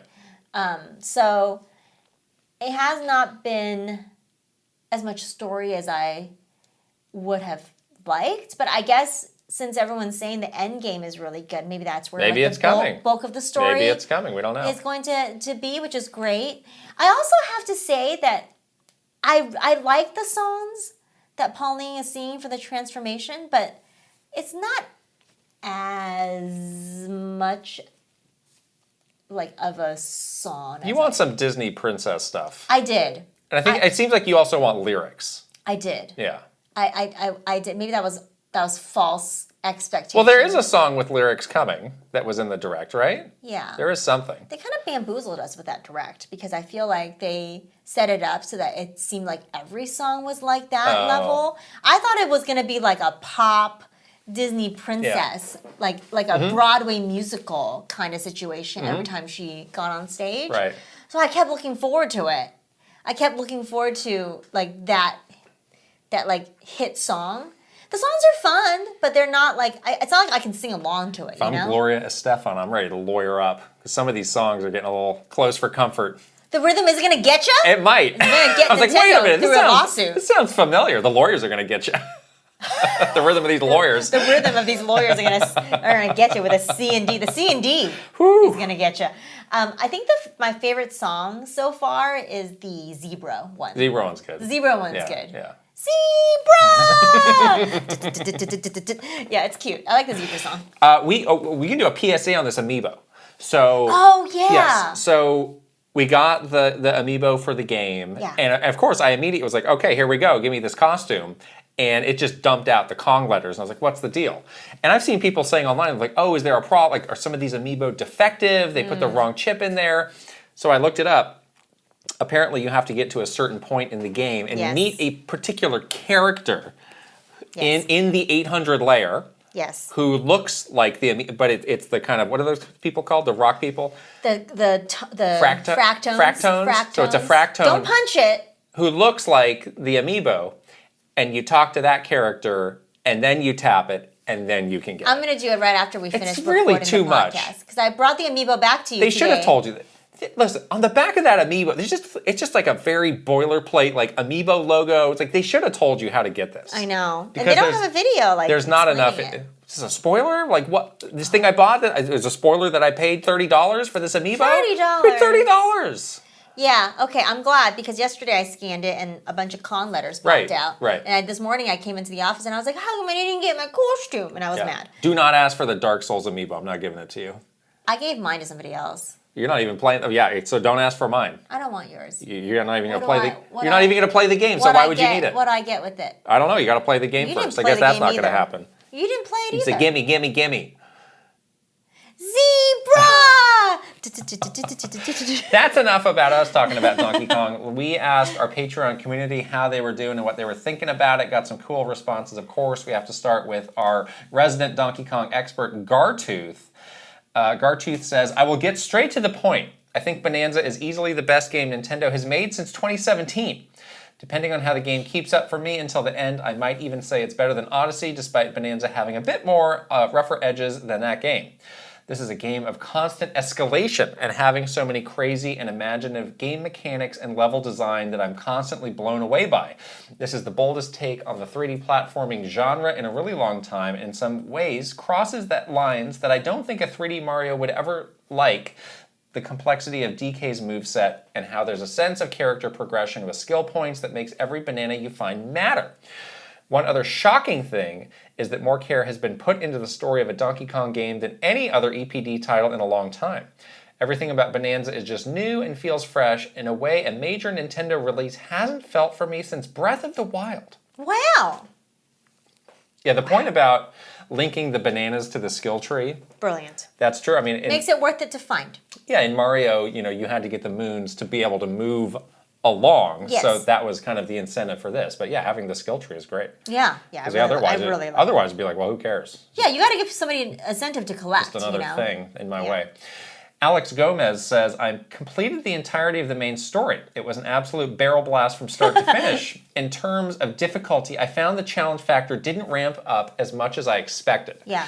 Despite the presence of an expansive skill tree, the gameplay never pushed me to experiment with these unlockable mechanics. By the end, I hadn't touched any of the Bonanza-specific power-up skills, choosing instead to focus my upgrades entirely on the first 3 columns. With the story wrapped up, I'm now going back in post-game to fully explore the uniqueness of each sub-layer. Oh, cool. So the difficulty is pretty easy. The bosses are pretty easy. It's pretty easy. Yeah. And I'm layer 900 now, so I would have expected to ramp up a bit knock more. them down, transform into the big gorilla, and just pound them into submission. And then it's pretty much it. That's pretty much it. Yeah. Yeah, even for the boss fights where you're like kind of chasing the boss through different layers, even at the very end, like it's pretty obvious what you need to do, pretty easy for you to. It's kind of unfortunate because the boss designs are quite interesting. Yeah, and I would like to look at it for much longer than the 3 seconds it takes for me to beat it. I think the thing that they're making you do in the boss fights is interesting, but it's not really a challenge. Yeah, I haven't fought a boss long enough to really appreciate the imagination, the imaginative gameplay approach plus the great boss design. Right. So that's a little unfortunate. Right. And finally, the Keggers says, for context, I believe I'm about 8-ish hours in and have almost completed the first 3 layers. Overall, I'm really enjoying the game. The gameplay's fun. The levels and layers are large and packed with things to do without feeling overwhelming. The visuals and soundtrack are both fantastic. The destruction mechanic is almost too much fun, and like Kit said in last week's episode, it's actually almost hard to put the game down. I have a few small gripes, though. The boss battles, at least those I've experienced so far, are too easy and not interesting. I know I'm early, but even early bosses and other 3D platformers can be interesting, even if they're easy. The combat overall is just meh to me. The enemies aren't very memorable or fun to spar with. I wish DK had more interesting ways to interact with enemies rather than just mercilessly punching them, although it is enjoyable to do so. You can throw a rock at them. Combat is not a huge factor for me when it comes to platformers, so it's not affecting the fun that I'm having with the game. My really hot take is this: Donkey Kong Bonanza is great, but still does not hold a candle to Super Mario Odyssey or Super Mario Galaxy. I'll take the heat for this opinion. Ooh-wee! You tried to corner me yesterday, and you said, so, is this better than Odyssey? And I said, I'm not going to answer that question. You gave me a lot of guff for that, and I didn't appreciate that. I didn't do anything of the sort. You did. I asked you very You cornered casually. me. No, you didn't. And then you said, I'm not answering that question. I said, I'm not trying to trap me. You're so lame. Because I knew you were going to use this answer. I haven't even finished this game. How can I answer this question? How would I use it against you? You would. You would be on this podcast. You know what Kit said? I would Airing out this never. dirty laundry for the world to hear? No, I'm not ready for that. Okay. Jeez. Do you have any bold proclamations to make? Not even finished the game yet. I like it quite a lot. You're though. not gonna for a while, I think. I think I'm gonna finish Okay. very soon. All right, let's move on to the news. So, like we were saying, we have a whole reaction to the Pokemon Presents that's out if you want to watch that. But there were some little tidbits, tasty news tidbits that came out afterwards that are worth, Yummy. that are What is worth it? talking about. And this one, I don't know why they didn't include this. Maybe because it's a region. Maybe each. I'm not sure what other regions are doing with this. But anyway, there is a bundle, a Switch 2 bundle that comes with the system and the full game download for Pokemon Legends ZA. That's also going to be out on October 16th. This bundle costs $500, so you are saving some money. $20 to be specific if you get it this way. Maybe you can buy a whole second Switch 2 and save $20. Maybe someone that wants a Switch 2 but doesn't want Pokemon. Give me their digital code, I'll give you the Switch 2. Hand me the rope, I'll hand you the idol. Is that? Yes, exactly. that worked out great for that guy. Don't forget, the Mario Kart bundle is going away soon. So do you think this is just going to Replace? slot in and take that Sure can, place? yeah. Another very broad audience game Yeah. in Pokemon. Yeah. Yeah, you don't think Mario Bundle's coming back for Black Friday? I do think it's coming back. Okay. Temporarily, it's going away. Yeah. Yeah, I have... October, though, this game. Yeah, I wonder when Yeah. they might run out of switcheroo is gonna happen. stock for that. I don't know. Yeah. This is cool, though. So if you were one of those people that were like, I'm not buying this thing until blank game comes out. Yeah. And that game, fill in the blank, was Pokemon, then there you go. Yeah, and this point of being Save some money. saving a little bit of money, like Yeah. that's very generous in terms of in Nintendo terms. So Yeah. Yeah. Yeah, for sure. yeah. And again, I don't know why this was not in the presents, but there it is. Next, so one of the new things that was revealed in the presents was this new game, Pokemon Friends, Yes. which, quite frankly, was a very young kid oriented little puzzle game where you game. solve these Yeah. puzzles and you get these plush Pokemon and you can decorate your house. And, It looks pretty cute. and they were clear. There's a Switch version, original Switch, and also a mobile version. And you even asked the question in the reaction, so this is free, right? Yeah. And it turns out they're handling both versions of this a little bit differently. Okay. So the mobile version is indeed free, and it's got Okay. microtransactions. Sure. But the Switch version is $10 and also includes Oh. microtransactions. I was going to say, I thought you were going to say it's $10 and all the microtransactions are included. No. No. So it sounds like Oh. the mobile version has some sort of, the energy where it's you can run out of your time to play. Oh, yeah. It sounds like that's where the Switch version has the difference, where it's you can play as much as you want, and then the microtransaction, it's probably more stuff to decorate your little house. Maybe more house plushies with and stuff. more stuff like that. I'll be honest, this is not really a game that I was thinking of getting in the first place, but it is an interesting. Maybe I'll try it out for free on mobile It just is to an see what it's interesting like. distinction. Yeah. I mean, it could be okay. I mean, those puzzles look pretty easy. really easy. Maybe they get harder. I don't know. They're probably pretty easy. But it says this, the basic pack on Switch includes 30 puzzles, 70 craftable plush, and all 11 yarn types. Only 30 puzzles? You're gonna blow through that in an hour. It seems like nothing. Yeah. Yeah, and then there's other sort Oh of yeah, you can get more puzzle DLC packs microtransaction packs that cost $15. that are out now. That's kind of expensive. Yeah, I don't know. Played- That seems expensive to me. You can try it on your phone and report back. Okay. That's enough Pokemon. Okay. This was something that people were trying to make some sense of. People found a LinkedIn post by somebody named Takeshi Maruyama, who is, I believe, a character modeler, 3D modeler. Here's his LinkedIn page. 3D character model, Nintendo contract, January 2025 to April 2025. Worked on the sequel of Nintendo's SRPG, quote, tactical role-playing game, end quote, on Switch 2. What does that mean? Fire Emblem. That would be an SRPG, aka a tactical role-playing game. Yeah. Yeah. But the sequel, Sequel to what? what does that mean? Sequel to which Fire Emblem game? You tell me. Awakening? Do you? I don't know. I mean, the way this is written leads Weird. me. I don't think English is this person's first language, so I think it could be literally a sequel, or it could just be the next one. You know? Next one, yeah. The next entry In Fire in the Emblem. Fire Emblem series. Well, how come he was let go after 4 months? Oh, Contract. contract. But if he was on site, why is he in Tokyo, Japan? That's my next question. I have some follow-up questions to this. Is this fake? No, I don't think so. It's not fake. Okay. Maybe he was, Koei Tecmo's been a partner. Like, was he working in the Koei Tecmo office as a Nintendo employee on a Fire Emblem game? Maybe. I don't know. That's a good prediction Yeah. of what he could be doing. So who knows? But I want to ask you, like, so what would you like the next Fire Emblem game to be? Because clearly we're going to get one. We're gonna get one. I actually think that's a great game for like a first half of 2026. Yeah. And it feels like It's timing. always like they always like to do the winter Fire Emblem games, and it's actually perfect. Timing wise, like that actually makes sense That actually considering makes we got sense. Engage a couple. That would be a great game years. to reveal in the next direct. Right. So that's where I'm like, okay, well, I actually think we might be closer than we think to a new Fire Emblem game. But what do you want it to be? So we've heard the remake of Genealogy of the Holy War, people constantly banging that drum. I don't really want a remake though. And you never even played that game. You don't but know I what want it a is. brand new game. Or that now people were talking about like, well, what if it's Three Houses 2 or something like that? Do you have, if this was a branching path, which path would you take? Awakening 2. Awakening 2. Okay. I would like that, Yeah. to be quite honest. You've had enough Three Houses. I love 3 houses, but there was 3 houses. I played all 3 houses. They're still around? 4 houses? There was also a 4th house, actually. There was actually 4 houses, honestly. Awakening 2 would be killer. I would absolutely love that. I'll take the remake.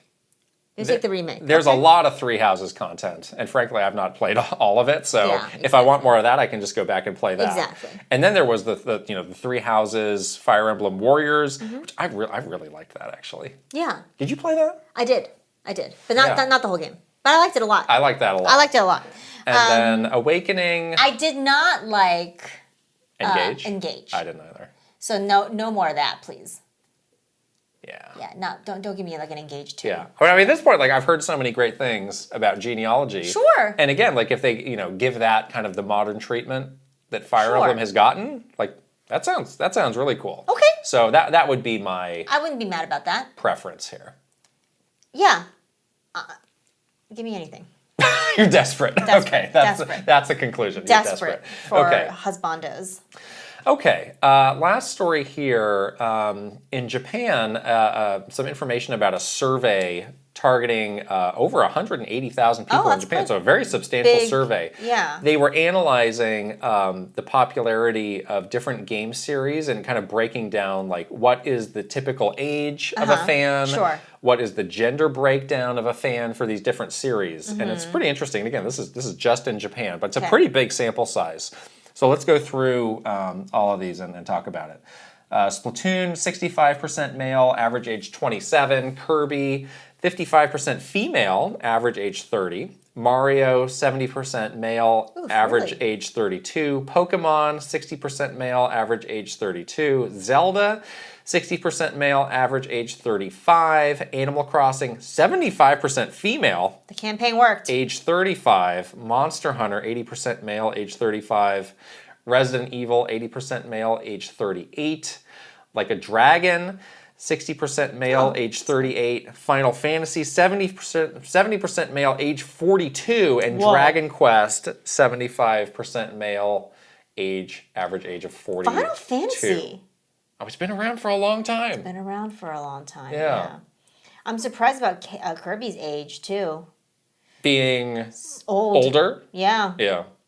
I mean, Splatoon I get. Newer franchise, also very much Right. a younger Right. audience, especially in Japan, playing this game. But even so, that's pretty old.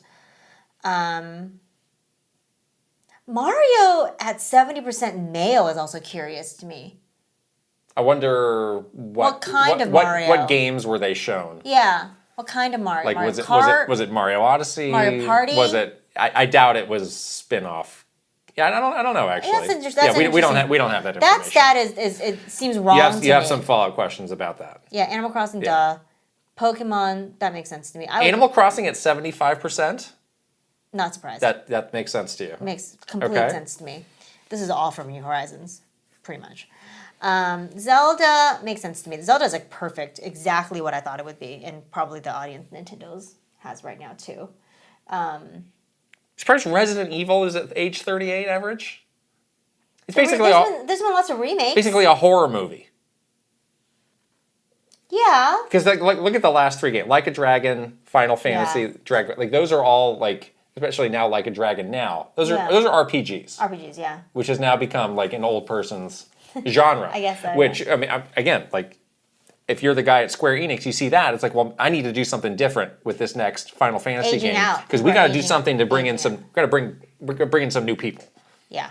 You know what's curious? Like a Dragon, 60% male. Mario, 70% male. That's weird. Or we can agree that the Mario one's a little That's something's funky. wrong There's with that. there's something fishy Something about wrong that. with that one. Resident Evil. I don't see that one being that curious because it is like a horror movie and it's a franchise that's been around for a long time. That and Monster Hunter does make a lot of sense to me in terms of age and gender breakout. So Okay. that one makes sense to me. I would, if I was Nintendo, I'd be very concerned though that Kirby and Pokemon are so old.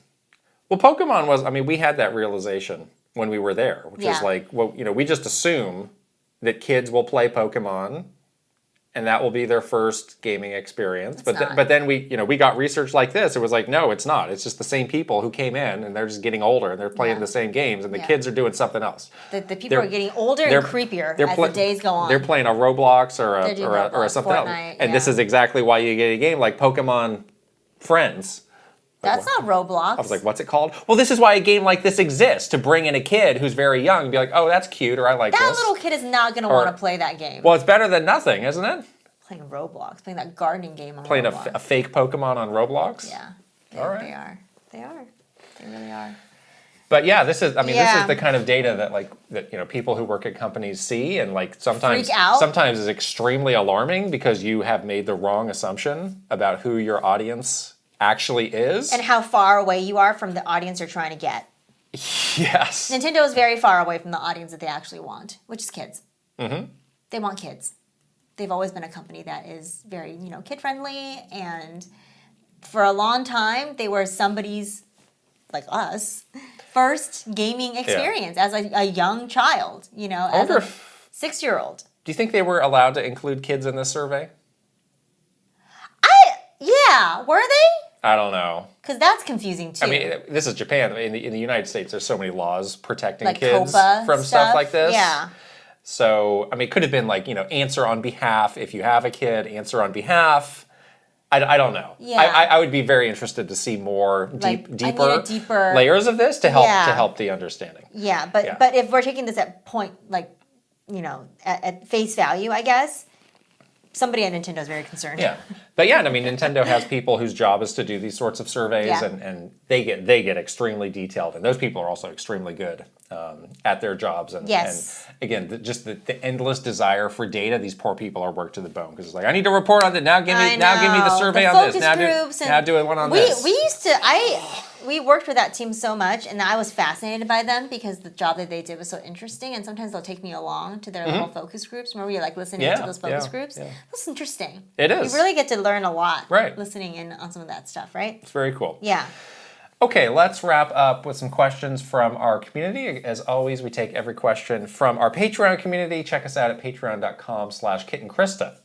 Here is the aforementioned question on getting spoilers from Vidge Michter. As I was scrolling YouTube, a thumbnail of a suggested video inadvertently spoiled the final boss of Donkey Kong Bonanza for me. Oh. With my work schedule, I can only play at most a handful of hours every week, and as of this writing, I'm still only 3 to 4 hours in. After seeing the thumbnail, my motivation to continue the game has gone down. Oh no. I'm no stranger to having late game content spoiled for me, but it's especially discouraging to see it from a content creator who feels it's okay to put late game content on their video thumbnails mere days after release. YouTube's algorithm seems to also be partially to blame here, as the only other Bonanza content on YouTube I've seen are reviews, the Bonanza Direct, and content produced by YouTube, all of which has been careful not to share anything that could be considered a spoiler. Has this ever happened to you? And what do you think YouTube itself, as well as YouTube content creators, could do to keep things like this from happening? That's a bummer. Yeah, I don't think that was a nice thing to do. Because if you signal to YouTube, I'm into Donkey Kong Bonanza, they're gonna service keep you, showing you the newest and latest and greatest, and at some point that's going to be a big spoiler. That's true. So that's what I'm worried is going to happen to us. A lot of people are doing those kinds of videos now because the game's been out for a week, and a lot of them have beaten the game and will be sharing that content. But frankly, like there are people who like I'm going to set my Switch to like what's the first like to Australia.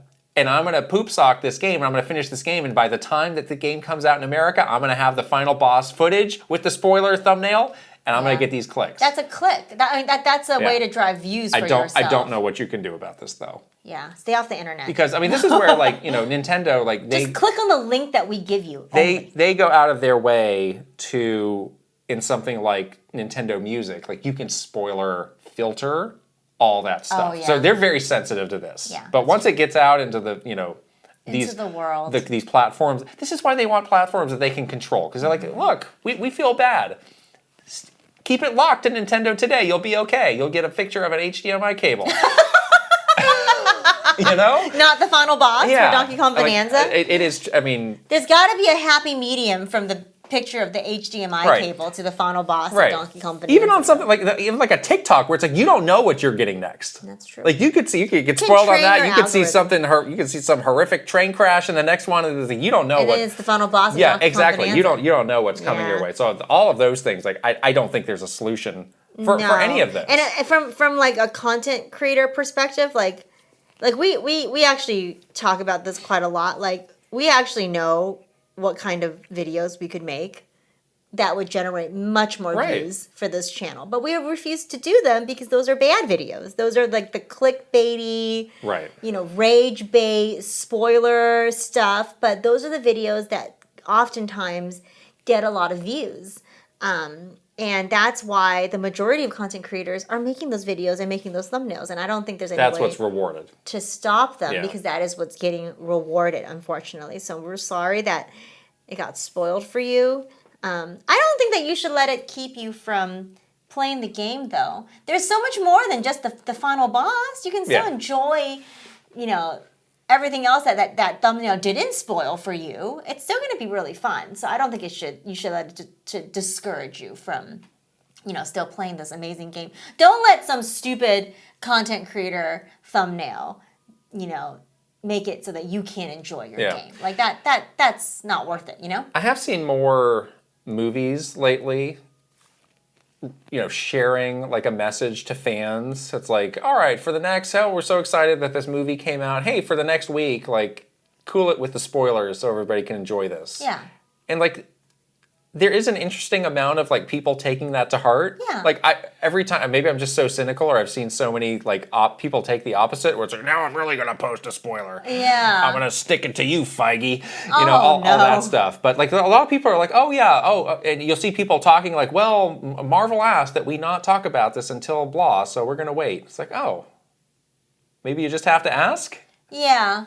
Maybe Nintendo should try that. Maybe. I don't know. Yeah, maybe if it comes directly from the source, or like if the dev teams, if Motokuro-san said that, Would Right. people be more like, okay, I should Yeah. like take it easy? If you're some creep YouTuber and this is your thing, that's not going to stop you. But No. maybe if you take it down, 20% or some percentage down, a little bit better. That's making a difference. Yeah. We did used to do that for some games. I think it was Breath of the Wild and Odyssey. There were letters from the developers included in the materials We did do that, the yeah. media That was got, and those did have a very kind of gentle take on that message, where it's like, Yeah. hey, let your audience explore some of the secrets and fun things Exactly, for at themselves. at their own pace. Yeah, for themselves. So it's an interesting thing for them to consider, since this is something they really care about. Yeah, for me, I think it's like one of those things where I'm kind of resigned to the fact that this is just a bit This can happen. unavoidable Yeah. and can happen. I try not to let it bum me out too much, even though I definitely care, and I'm trying not to get spoiled and stuff like that. But my take is still like there really isn't a way to 100% eliminate this. I think it's kind of yucky that way, but I definitely don't think you should really you should let it spoil your motivation to continue the game. Yeah. Yeah. Next- Keep playing. It's so fun. Next question's from Antigonus Gaming. As a Fire Emblem fan, I've noticed Nintendo keeps doing different things with it. Fire Emblem is one of the few franchises that has its own tab on Nintendo today that has had basically no info or anything from anyone yet since the Switch 2 came out.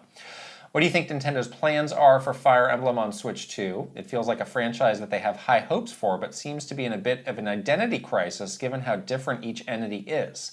Do you think it has the potential to break through to a broader audience on Switch 2 the way Luigi's Mansion did on Switch 1? I think Fire Emblem is a huge priority for Nintendo. Yeah. Like ever since Awakening, it's become like as big as a Metroid game, for example, in terms of how much support and budget and attention that they give the game. They know that it's hitting a very specific audience. They recognize that audience is important. They recognize the very passionate fan base they have for this game. I do think that they try to do a bit of experimentation in terms of how to approach each game. Like we did see a pretty big difference between Three Houses and Engage, for example. I don't mind it, even though I didn't love Engage. I honestly like that they're still exploring new ways to keep Fire Emblem feeling fresh. I think they kind of explore that a little bit with, let's cut back on the relationship stuff a little bit in Engage and really focus on the tactical gameplay. Maybe there's another swing in a different direction they might take for the next one, but I like it. I think they should keep experimenting with this series, and but I do think that the next one is imminent, and Nintendo is very it holds this in very high regard, and it has placed a lot of importance onto Fire Emblem. Yeah, I agree. I think if you're looking forward, if you're Nintendo, what's the style of game that's going to give us the best sales opportunity? I think Three Houses is probably the blueprint for that, and I think having the whole relationship element is a major driver of that. And I know there are people who don't like that. There's purists who want it a different way, so that may be frustrating for them to hear. But I think it's very clear that that brings in a different type of player that otherwise is maybe not as into more of a crunchy strategy role-playing game. Yeah. That way. But yeah, it is a good point that they didn't just do Awakening and then make every game after that exactly the same. Exactly. They have taken some effort and maybe left some money on the table to feel out what they can do now. And it's nice to be afforded that luxury to be like, oh, because remember they're like, oh, this might be the last one. We might have reached the end of Fire Emblem if this one doesn't pay off. And now it's like, all right, well, now we've got a bit of rope and we can see what we want to do long term, which is, again, it's one of those luxuries that very few developers have who truly are living game to game. Yeah. The ice cream truck is here. I know it is. Are you telling me to wrap it up? Is that your hint? I'm getting distracted. You're getting distracted by ice cream. Okay. More questions. More questions. Yes. Here's one from Trilek09. I'm curious on your thoughts about the launch of the Switch 2. Is it possible Nintendo originally planned to launch it with the new DK game rather than Mario Kart World, but something happened in development to make them switch games? Mario Kart World certainly doesn't feel like a Game of the Year contender, but Donkey Kong certainly does. Yeah, so after reading those Ask the Developer things, we learned that both Mario Kart World and Donkey Kong Bonanza were originally Switch 1 games, and then as they were developing it, they kind of decided, oh, this is getting too big. We gotta put this on a Switch 2, you know? So that's kind of what happened with both games. I think that's how Nintendo works, though, honestly. They're very, like, driven in terms of decision-making by... They're letting the game and the development team themselves, like, shape that experience. It's like, well, we're not gonna like, say you can do whatever you want anytime, but it's kind of this basic idea of, like, let the ideas on how you would create a super fun experience drive you forward. And if those decisions, take you to a place where you have to make the decision to put this on a Switch 2, so be it. We're not going to, like, force business strategy down your throat, developer, and say, like, no, you have to keep this on a Switch 1 or else. They're going to let the developers in the game kind of drive those decisions. So I think that's what happened with both these games. Yeah, I kind of changed my thinking on this. When initially I'd heard that, I was a little disappointed. I was like, oh, this was originally a Switch 1 game. Like, does that mean that they're making the most out of it? But I agree. I think that's a very organic way to roll into new hardware where it's like, yeah, these are things that we tried to do on the Switch and couldn't. And, our thinking was too big for that hardware, and now we have the better hardware, and now we can do it. And I agree that's way better than some accountant looking at a schedule. It's like, well, it's time for the new thing, so let's put it out because that's going to, meet our revenue for the year. So I feel better about that. I do think they always looked at these two games as, like, the 1-2 combination. Yeah. And, put a lot of thought into, like, the sequencing of, again, what audience do we need on day one versus a month later. I think this has worked out really well for them. So it is an interesting thing because, I think it's, well, the game's ready, then put it out. And Nintendo's got a lot of games that are done, that are ready to go, and they're thinking about how to space those out to keep people engaged and meet whatever goal they have at the moment. Yeah, they're very developer-led, though, in general, as a company, as we know. So they're going to definitely let give the games the chance to have its best shot. And if you have a good idea that you want to execute, like, they're open to that. They don't leave any ideas on the table, really. Yeah. We got a question from Zroid. One term that is often used to describe Donkey Kong Bonanza is that its gameplay is crunchy. I have my own ideas about what that means, but I'd like to hear from you in your own words. What would make a game feel crunchy to you? Does it apply to Bonanza? Crunchy to me means, like, the game has a lot of systems and a lot of, like, layers in terms of how the game can function. So, like, crunchy games to me is like any game from FromSoft, Yeah. Like, very deep. That's extremely crunchy. Very deep systems. Yeah. You really have to understand, like, there's layers to how your character can develop. There's layers to how you are, using every mechanic in the game. Even the mechanics have layers. Cyberpunk, I would say, is a very crunchy game. I do not think that Donkey Kong Bonanza is a crunchy game, though. I would disagree with that. It's got a lot. It's very approachable. I wonder if there's literal crunching of rocks. Yes, there's literal layers in terms of the game has layers in terms of levels. I think like tactile is maybe the word that comes to mind for me, where it's like every action that you are doing in this world has a very well thought out piece of feedback. Yes. That you are receiving, whether it's like, you're jumping and you're heavy, so it leaves a big crater, or you're punching something and the thing breaks and shatters. Mm-hmm. That goes back to that tweet that we were showing of, like, it activates your lizard brain. Yes. In a lot of ways. It's very satisfying. And yeah, I think that's something that games can deliver. I think also like Astrobot was also that way, but using the controller, where it's like, you're walking around, and you can feel the DualSense. That's not something that they seem to have, like, they probably could have spent more time on that in Bonanza, and that could have been actually really cool for that game. It just wasn't a priority for them. But, right. Astrobot did it a slightly different way. But yeah, I think tactile is maybe the word that I would go with. Yeah, crunchy, I definitely have it describing very, like, complex systems. Tactile, I think, is more about the feeling. Right. that a game can give you. And I think this game is probably one of the best games to give you like a certain feeling, Right. whether it's the feeling of heaviness, the feeling of power, the feeling of, being able to rip rock out of a cliff and then throw it at somebody. Right. Like that's very, very satisfying.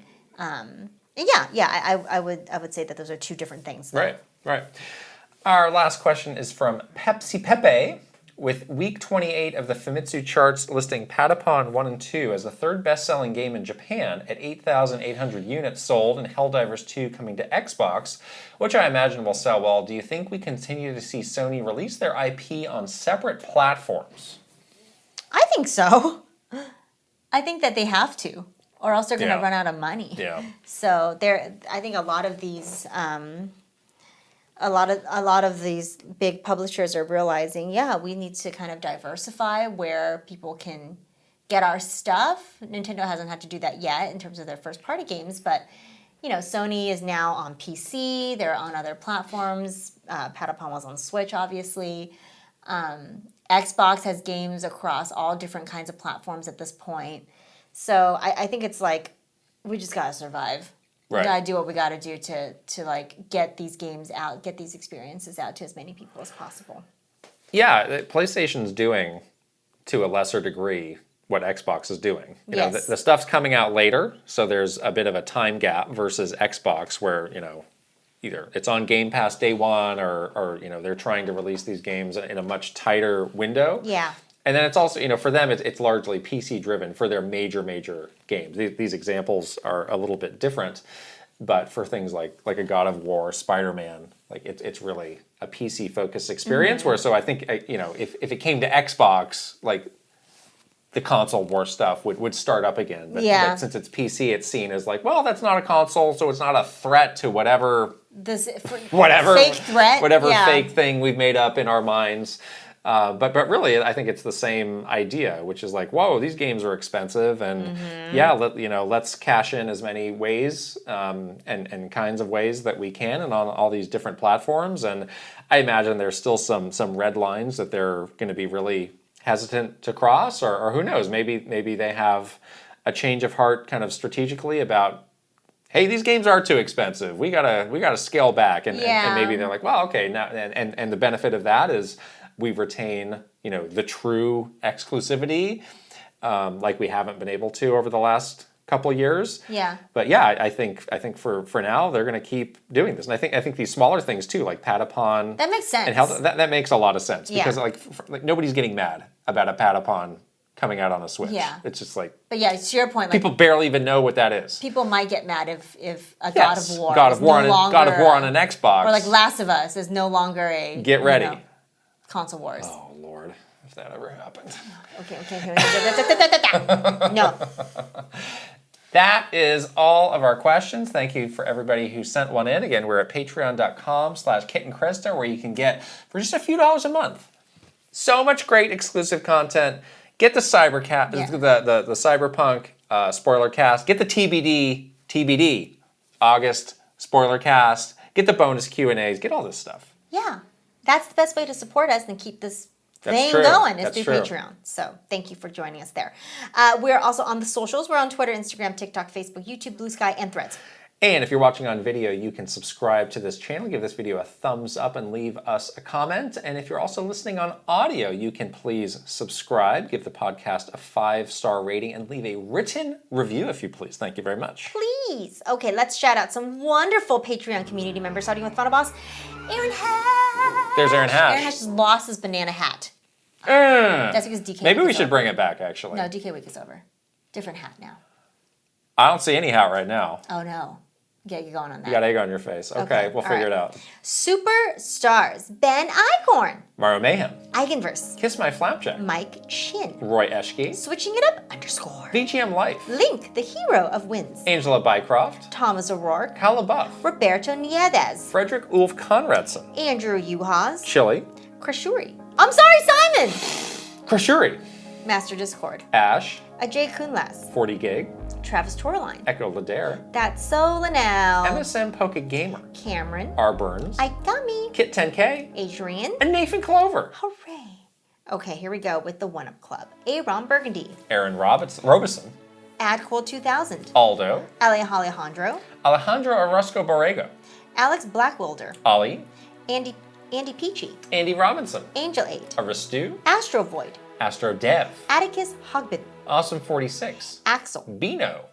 Bad at Smash. Bad Moon Horizon. Barnstorm. Bates. Ben GB. Big and Gamer with a Y. Brad SF56. Brandon Cavapo. Brent Dennison. Brian Decker. Brovac Novak. Brewstash. Bucky Flores. Call sign Forte. Cashew. Chadir. Chelly Squirrel. Chicken. Chris Fisher. Crispy Saurus. Christina. Christopher Lay. Colleen Finnegan. Cosmic Titan 718. Captain Alex. Sea Roper 17. Dagda Leo. Dallas E. Daniel S. Dachshund. Delving with Dilford. Devi P. Doinko. Dre. Eccentric Tony. El Hugo. Elite Peach. S-Bars 50. Furbound. Fernie and Jess Forever. Fox Deploy. Gamer Nerd 78. Gamers Like Anime. Garth the Wolf. Guardtooth. Jeremy. Gin Wolf. Guilty Phoenix 42. Handheld Gamer. Happy Sloth. Hugh Pham. I may have made a mistake. Iris Marin. It's your boy J Hove. Ivette. Jay Rando. Jameson Eisenberg. James. Jason Ball 34. Joe Encarnacion. Joe. John Diaz. Jonathan Rowe. John Conboy. Jordan Hemmerly. Joseph Gunther. Joshua Clements. Juji Fruit. Justin Lemminger. Jay Wolf. Callan CPU 57. Kawa 2796. Kevin Delane. Kevin Moreno. Kilo Kibo. Klefki to my heart. Christopia Party With Me. KS 3261.